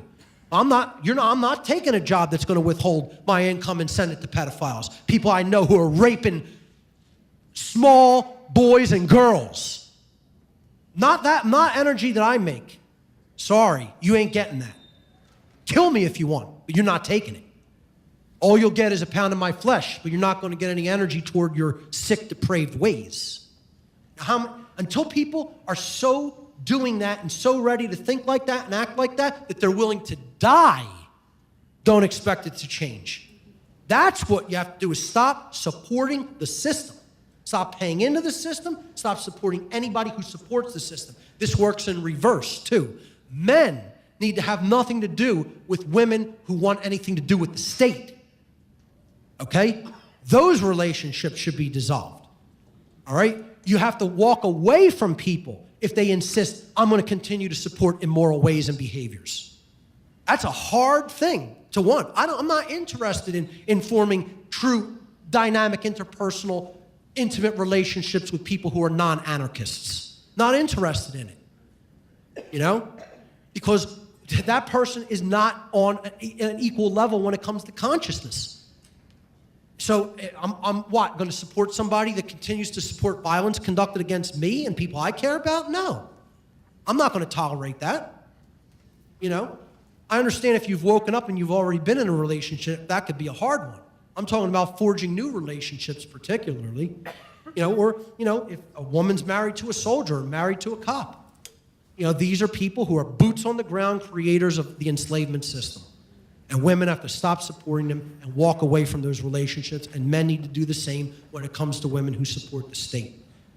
People don't want to hear it. They don't want to hear it as a solution, but I'm telling you, it's one of the things that would radically transform this society if people started doing it. I want to step back a slide there, not only to read that quote, but I want to tell you who that woman is. Words of the Buddha, blessed are they who earn their livelihood without harming others. The Buddhist concept of right livelihood. The woman on the right there is Margaret Gage. And she is, I would actually say I dedicate the spirit of this presentation to Margaret Gage, because she embodies exactly what I'm talking about here and what I was talking about last night. She was an inauthentic woman who became an authentic woman in her lifetime. She was the wife of Thomas Gage. Thomas Gage was the English general who conducted the main military warfare campaign against the American revolutionaries in the American Revolutionary War. She was his wife of many years from New Jersey, went over to England, had many children with this general. He was appointed to be the main commander of English troops in America. She came over here with him and had a change of heart when she saw the oppression that was being done to Americans, where she was born, by the British. And she got involved in the American Revolution as a spy, one of the first women spies. And she gave intelligence to the American revolutionaries about the movements of British soldiers at incredible risk to her personal safety. And without her, many of the battles may not have gone the ways that they went in the American Revolution. This is probably one of the bravest women who has ever existed on this continent, if not the bravest.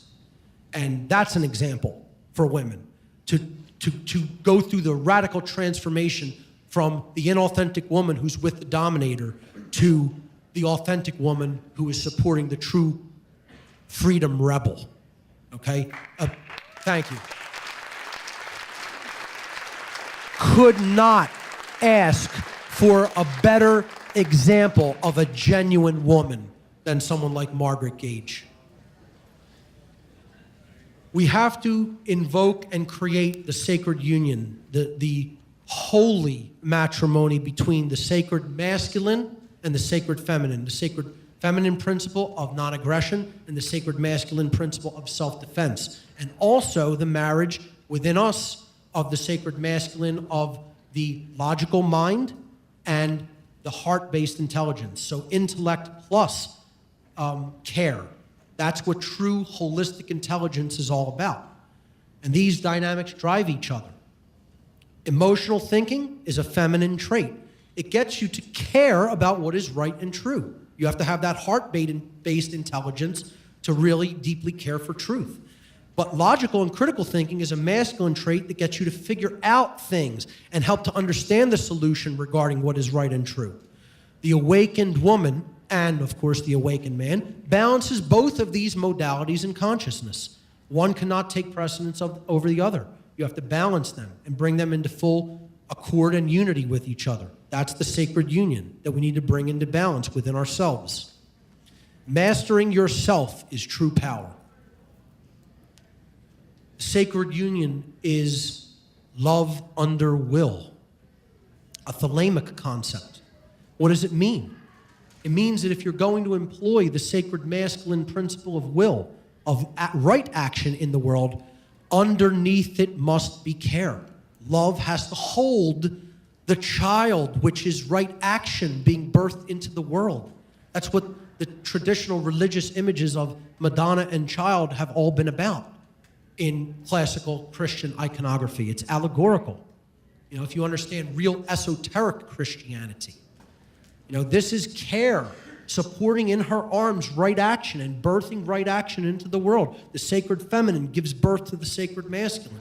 It's a beautiful spiritual allegory if it's properly understood. And then the sacred masculine nurtures and uplifts the feminine in society as well through right action and example, which is what the Christ figure, bringing up Mary Magdalene is about, and them having dynamic interchange of energy between themselves in a sacred union. Probably the most important solution anybody can employ is to consciously parent the young. Be a conscious parent of children.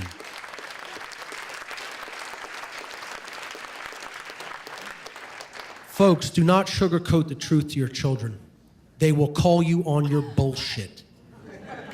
Okay? Teach them the truth at a very early age. Do not try to shelter them from reality.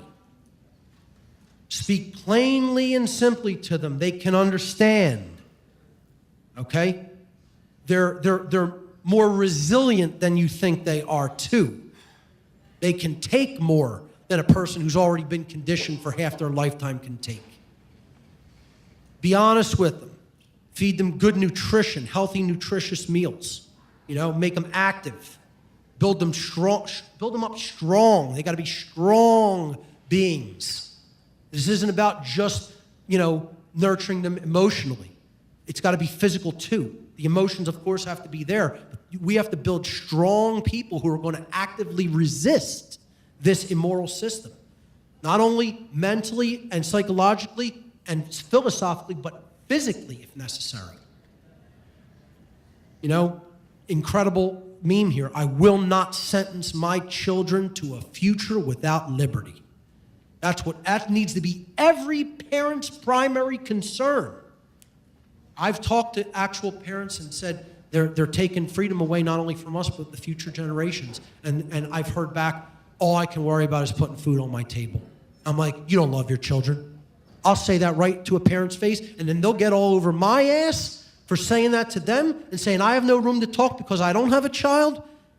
And they'll say, oh, you didn't take the responsibility of having a child, so you're not qualified to say that? Bullshit. I'll say it right to a parent's face who says they're not concerned about freedom. You don't love your goddamn children.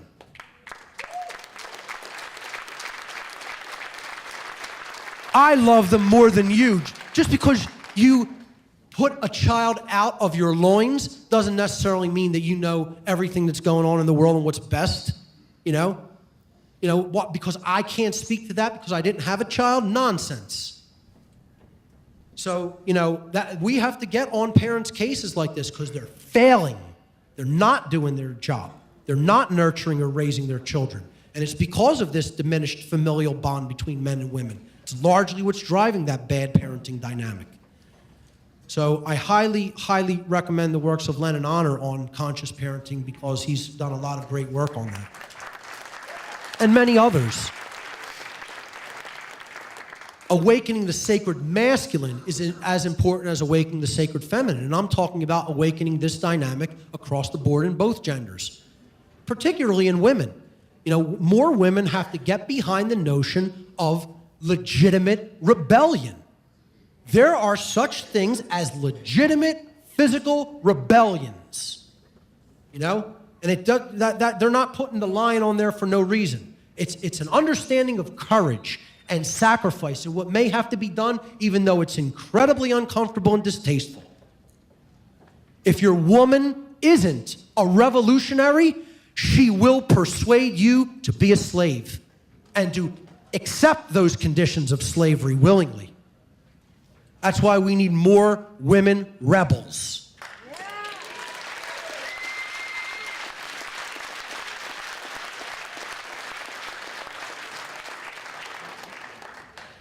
Quote by Annie Oakley, I would like to see every woman know how to handle firearms as naturally as they know how to handle babies. So would I.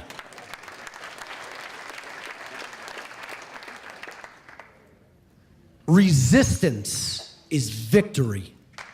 Resistance, ladies and gentlemen, is victory. What we need to ultimately do is to wake up to the manipulation and resist it on all fronts. information regarding this occult agenda can be extremely difficult for the victims of its manipulation to hear. And I'll tell you what, women are some of the biggest victims of this manipulation. The neo-feminists think that women are gaining power by this agenda. You're being enslaved by it, along with the men in society. It can be very difficult for the victims to hear, but when you finally recognize the methods and goals of this epi-eugenics agenda, you will wake up and see the programming, exactly like when Neo wakes up in the Matrix and he can see the code in the Matrix, which is when he gains all the power he needs to fight back. Resistance, because if we fight, we might lose. But if we don't fight, we've already lost.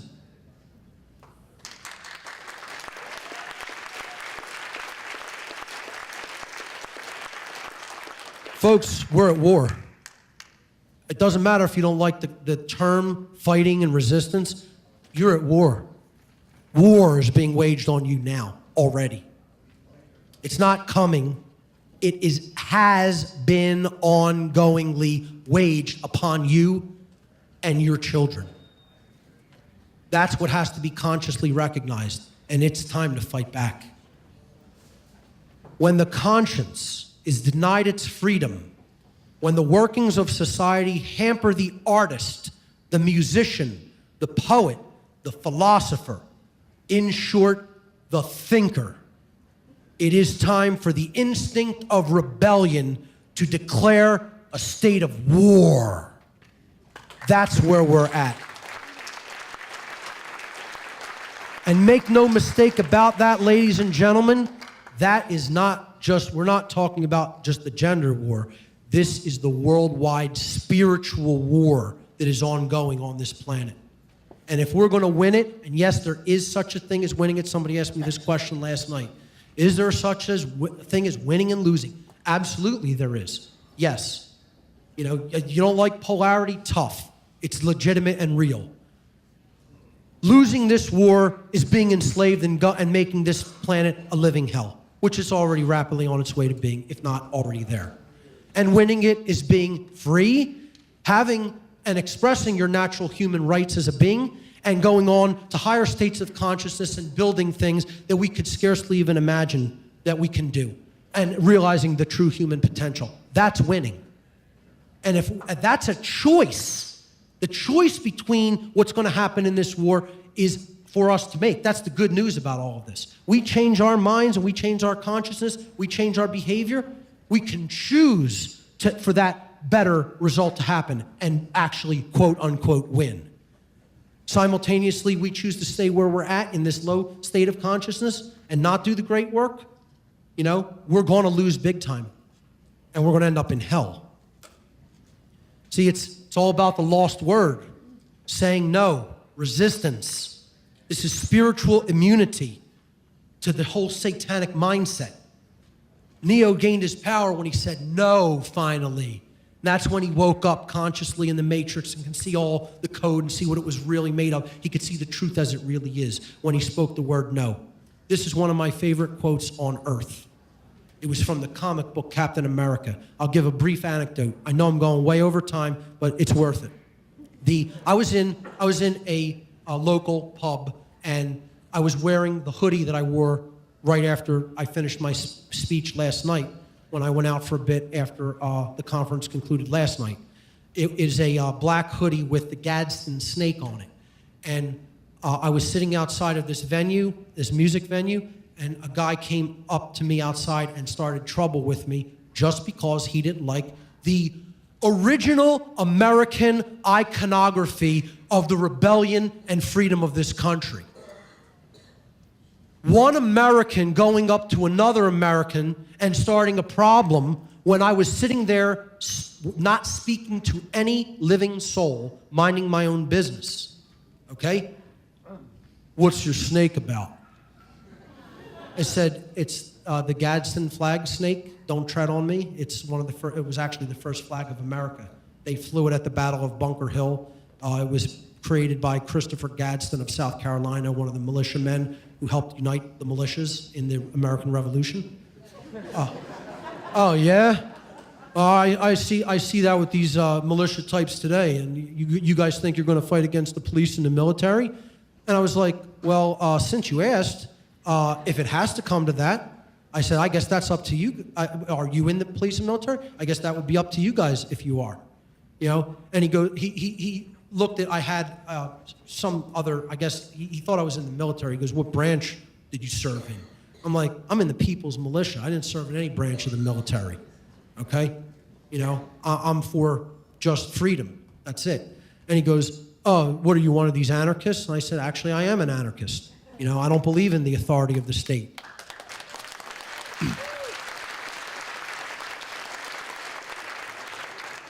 So his girlfriend was there and was listening, and I started to explain what anarchy meant etymologically. It comes from the Greek an, which means absent or not present, and the word archon in Greek, which means master or ruler. And when I explained that, his girlfriend suddenly turned very had this logical look on her face, like, wow, yeah, that makes a lot of sense, because it means, you know, the absence of ruling anybody, and the absence of ruling means there's no slavery, so you're free. I said, exactly, that's what it means. He got so angry that his girlfriend agreed with me when I explained the etymological meaning of anarchy, that it's like this rage came over his face, and he said to me, if you don't like it here, why don't you move? And I said, well, I'll answer that question. I remained very, very calm. As a matter of fact, a friend of mine was sitting there watching the whole thing, and he knew I asked for no part of this conversation. The guy was clearly intoxicated, actually, and I, you know, repeatedly said, you know, nothing's going to be proven or resolved here. You know, we're sitting outside a pub talking about political issues. Like, you're not going to convince me of anything different. I'm not going to convince you of anything different. I don't even know why you're bothering with this. And his girlfriend was, you know, saying, yeah, he's right. Like, come on, let's go. But he was clearly visibly intoxicated from being inside drinking for a while, and he wanted to continue to pursue it. So he gave me this, you know, typical thing. If you don't like how we run things here, why don't you move? And I said, I will answer that question. I'm not going anywhere because I'm right. That's why I'm not going to move from America.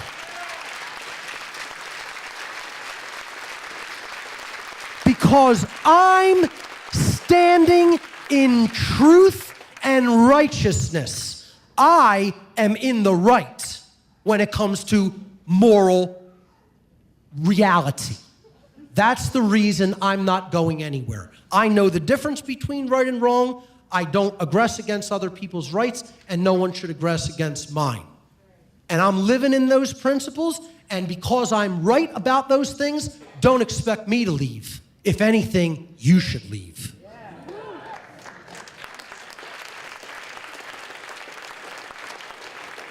You can call that combative speech. I don't care what you call it. I said, you asked me, don't expect me to sit here like some timid little boy and not answer you, okay? And then his girlfriend pulled him away. And I immediately thought of this quote from Captain America. Every time somebody says that to me, it goes right back to my childhood reading these comics. You know, and I remember this quote. One of my favorite quotes that he ever spoke in the whole comic book. And here's what it is. It doesn't matter what the press says. It doesn't matter what the politicians or the mobs say. It doesn't matter if the whole country decides that something wrong is something right. This nation was founded on one principle above all else, the requirement that we stand up for what we believe, no matter the odds or the consequences. When the mob and the press and the whole world tell you to move, your job is to plant yourself like a tree next to the river of truth and tell the whole world, no, you move.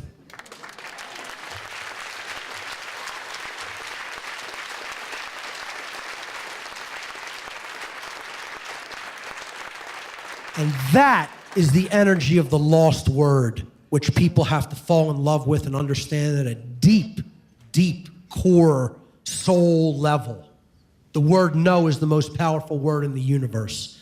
When we say no, we reclaim all of our natural rights and we take back our power. And that means you have to be willing to defend those rights. Not just philosophically, but physically if required to do so. And that's what our ancestors understood. And that's what too many of us have forgotten.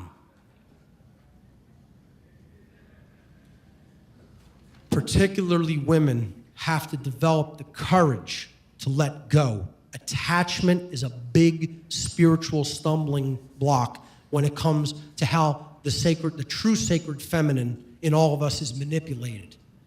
People want things to be orderly and peaceful and comfortable. We may not be able to get to where we want to go at the point that we're at in total comfort and peace and order. It may require a period of chaos, and we have to be willing to embrace that fearlessly if we're going to get to where we want to go. The control system has to go by any means necessary to dissolve it. It has to all burn down. Out of that chaos, the authentic man and the authentic woman will be the survivors, and they will build the new world. In a society, thank you, in a society that has destroyed all adventure, the only adventure left is to destroy that society.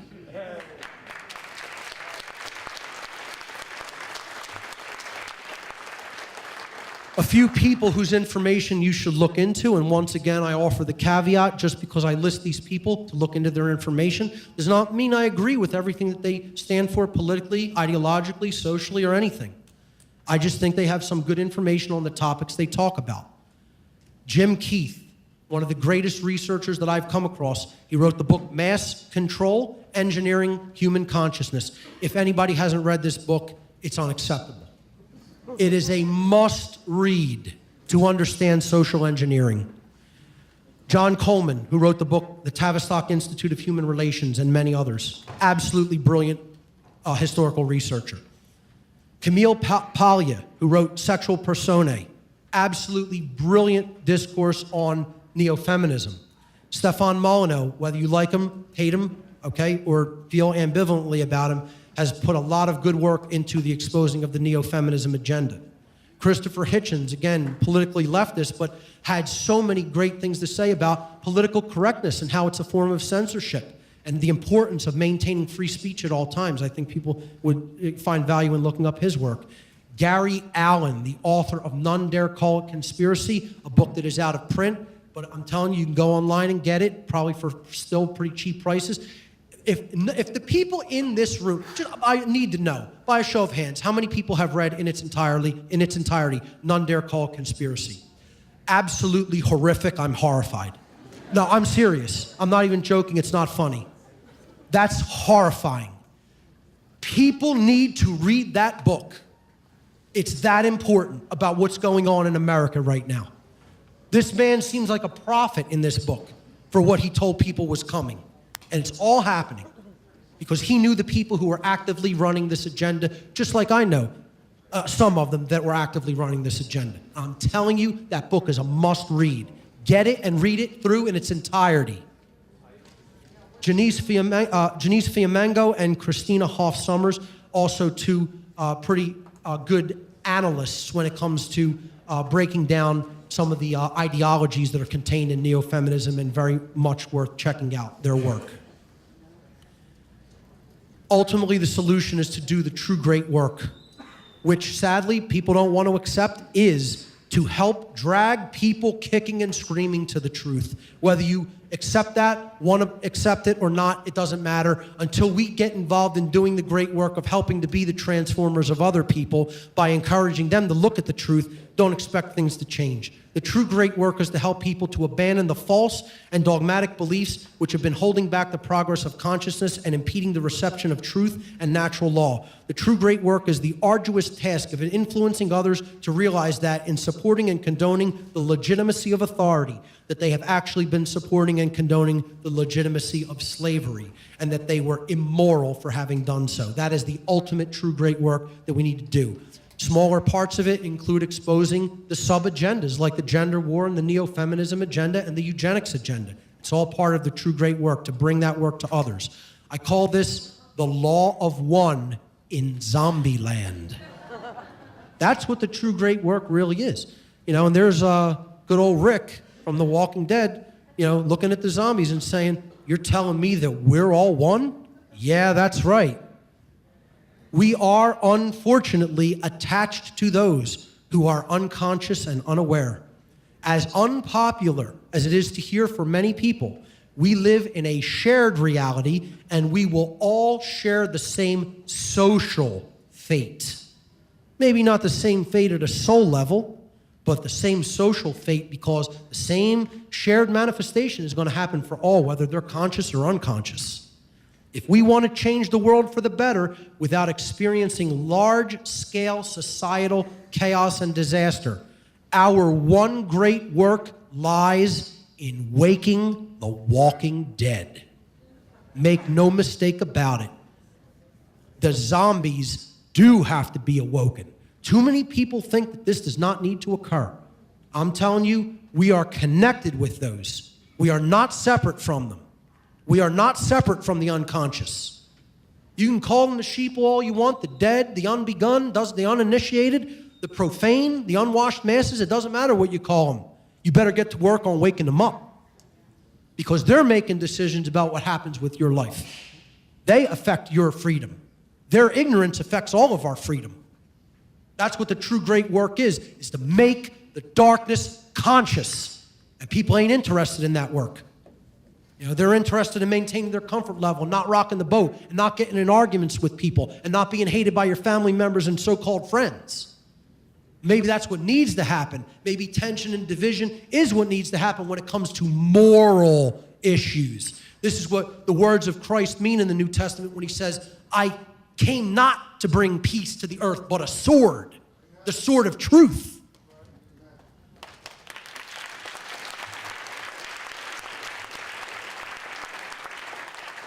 The goddess reborn. The unholy feminine currently reigns supreme in our world, but ask yourself the question, if women as a whole reawaken the sacred feminine within themselves, the principle of care, just how much would they be capable of transforming the overall consciousness of humanity?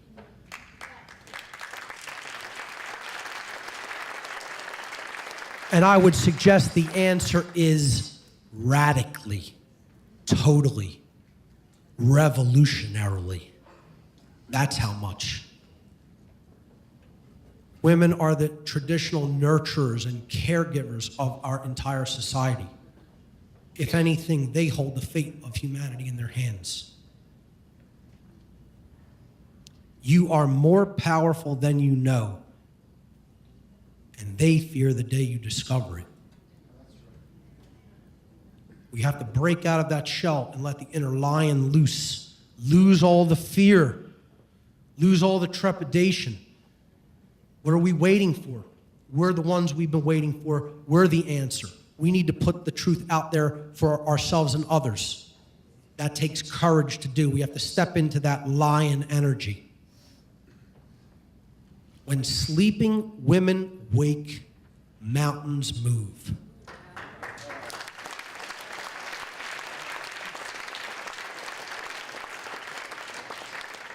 It's all about the sacred union, that sacred familial bond between man and woman that is the core strength of human society. The dark occultists don't want that to manifest, but if we set aside all of these divisive things and we bring that sacred union into manifestation, we can turn this planet from a prison to a paradise. Ladies and gentlemen, thank you so much for your kind attention.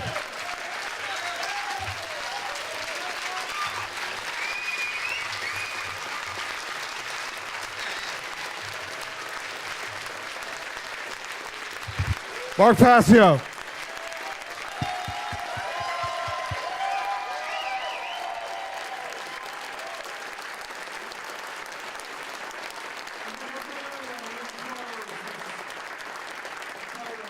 This concept of being privileged because I'm male.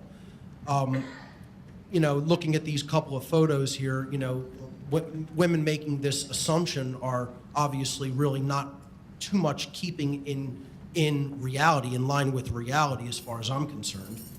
If we look at the percentages of certain aspects of society, you look at deaths by combat, 97% of men, 90% of people who suffer combat death are men, while only 3% are women.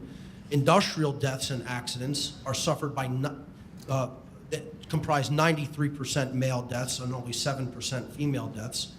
Homicide victims, 3/4 to 1/4, 76% men versus 24% women. Suicide victims, it's an 80-20 split. And in custody battles after divorce, usually, the winner of a custody suit is women by a margin of 84% to 16. The corporate world is largely driven by women insofar as purchases of goods and services. We talked about that when we talked about rampant consumerism yesterday. 80% of consumption performed by women in society, females in society. The numbers that I got recently said that it was closer to an 85-15 breakdown, as I talked about yesterday. In politics, 54% of women are voters, 60% of the welfare recipients are female.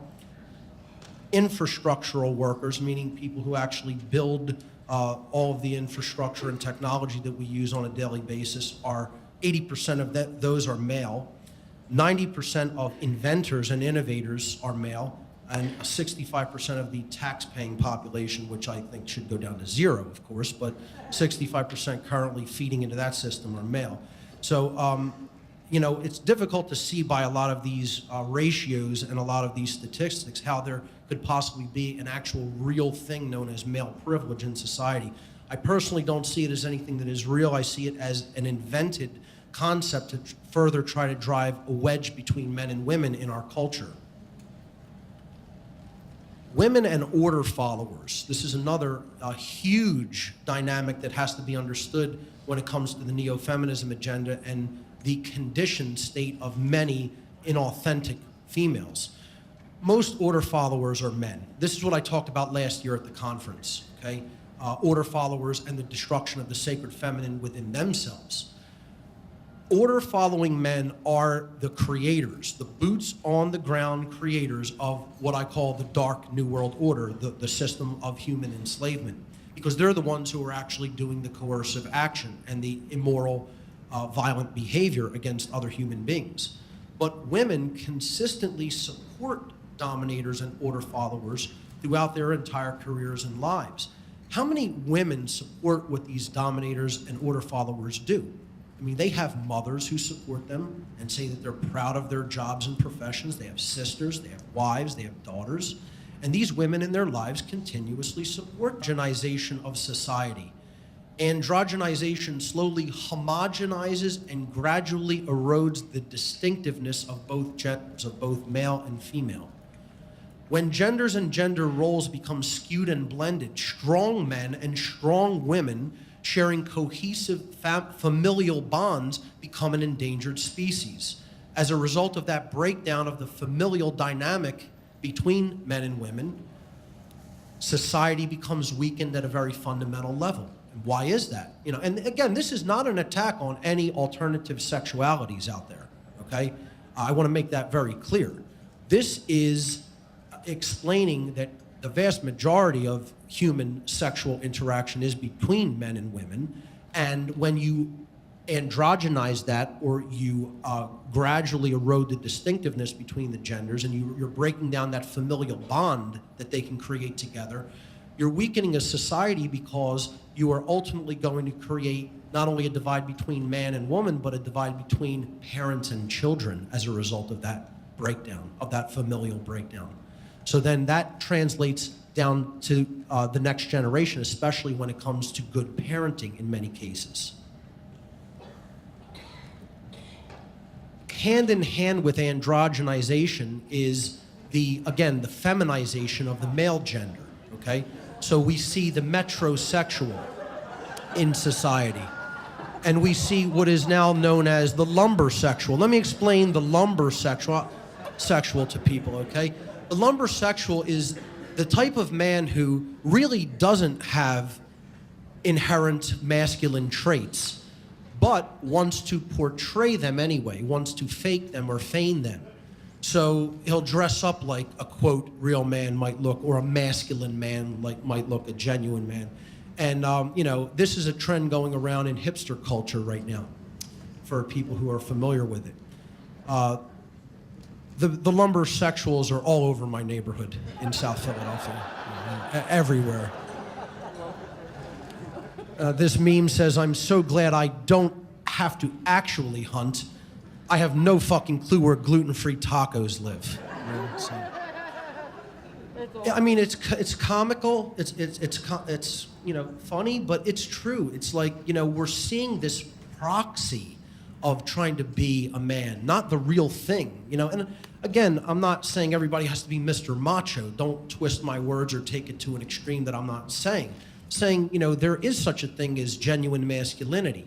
And, you know, instead of embracing that, you know, most men are becoming overly feminized. This is, again, part of the agenda through food, through medication, through things in the water supply and in the air.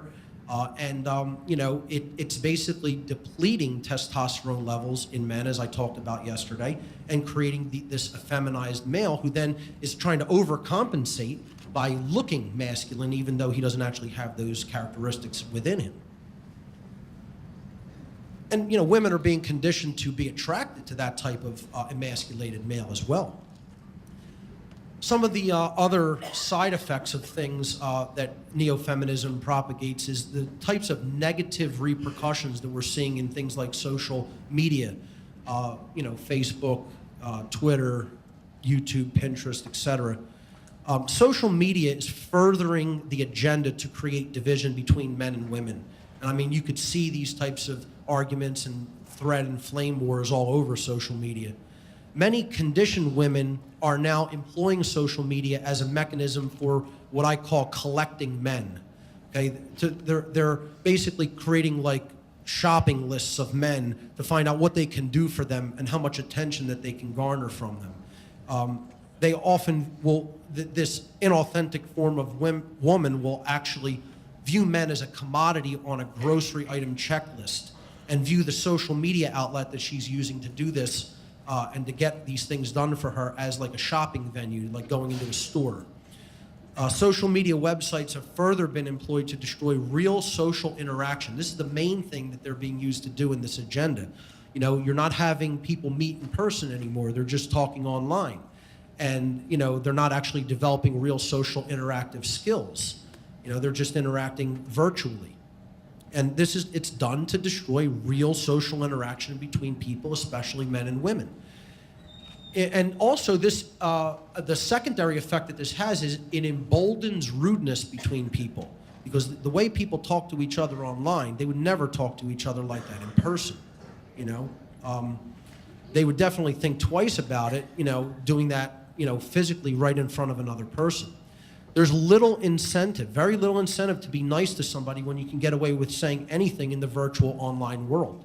This is part of how women are using social media and part of some of the ancillary effects that social media is having in the form of driving a wedge between men and women. The so-called millennials, the millennial generation, the millennial, quote, woman, these are the children of the post-baby boomer generation and were largely raised by state-run educational system, television, and pop culture. They've been conditioned by these systems to behave in ways that are complacent, compliant, unquestioning, unthinking, and narcissistic. They absorb large amounts of television programming, consume poisonous genetically modified food, are obsessed with escapist pursuits, and can only have vapid, inane conversations and express an extreme lack of concern or interest in real-world issues. They are the absolute dream of the social engineer controllers. The reason I brought this up is because I've had a little bit of interaction with millennial women over the last few years, and when I see women of this age group, they're all sadly, very sadly, almost universally alike in the patterns of behavior and the tendencies that they express. I actually had a young woman just pre-college age, like maybe senior in high school age, like 17, 18 years old, say to me, directly to my face in person, I would prefer that someone else do my thinking.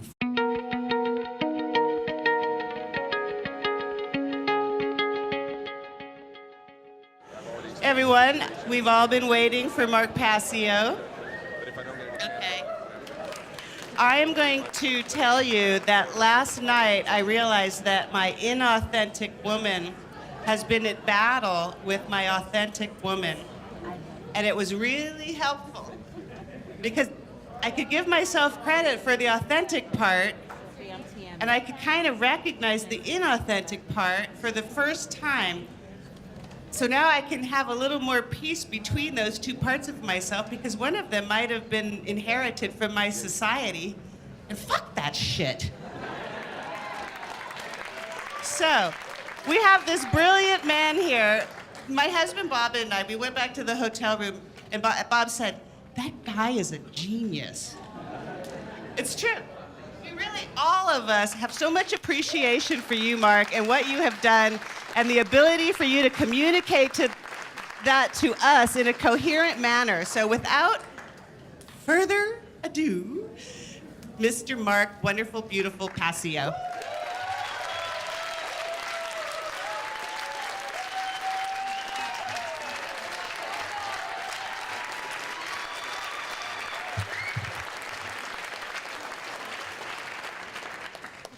Thank you so much. You guys are so great. You're great.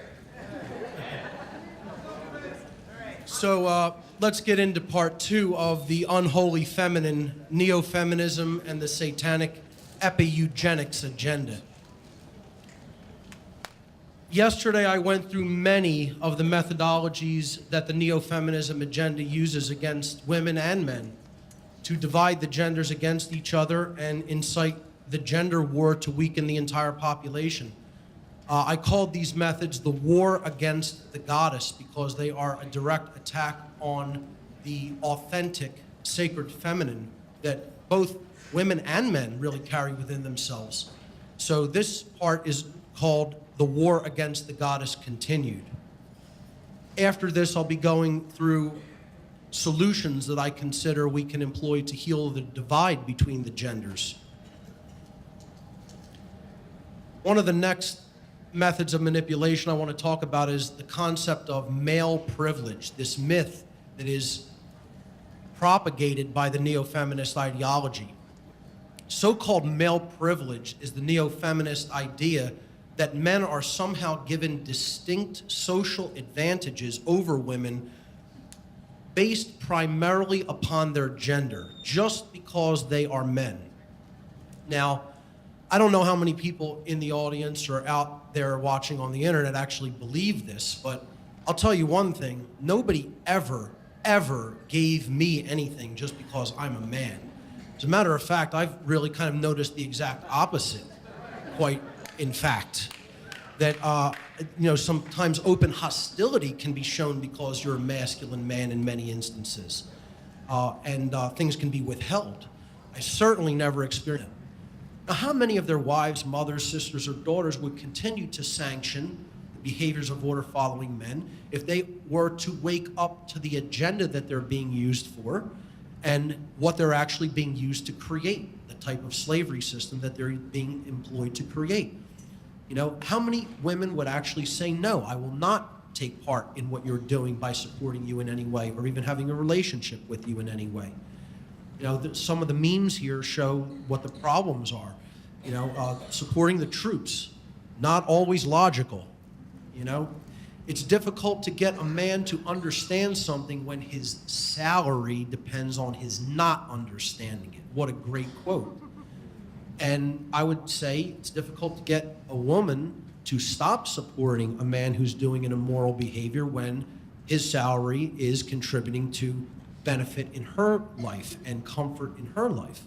See, that's what people have to be willing to walk away from, even if it creates temporary discomfort or temporary chaos in their lives.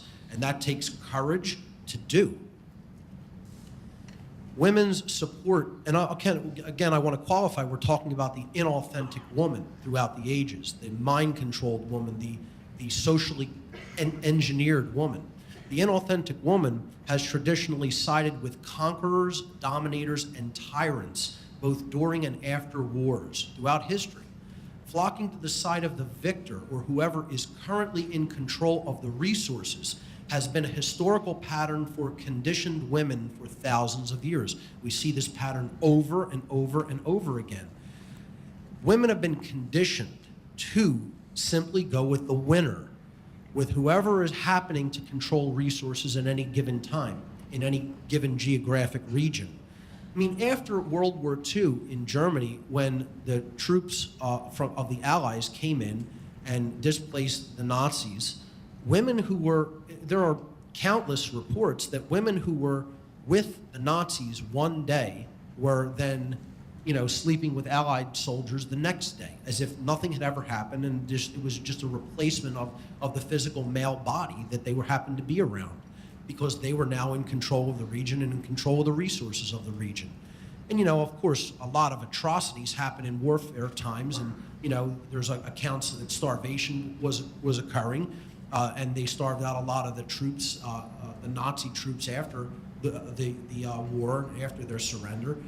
In general, women didn't want to, be subject to that in many cases, and just went with the winning side. They didn't stay loyal to the people who were defeated, that they had supported right up until the very bitter end, but immediately went with the conquerors or the new winners.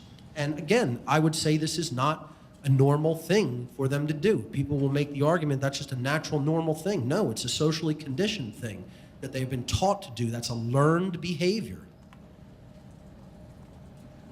Androgyny is one of the other main attacks of neo-feminism. It's a methodology to destabilize a population. Another tactic of neo-feminism, epi-eugenics, is the deliberate androgyny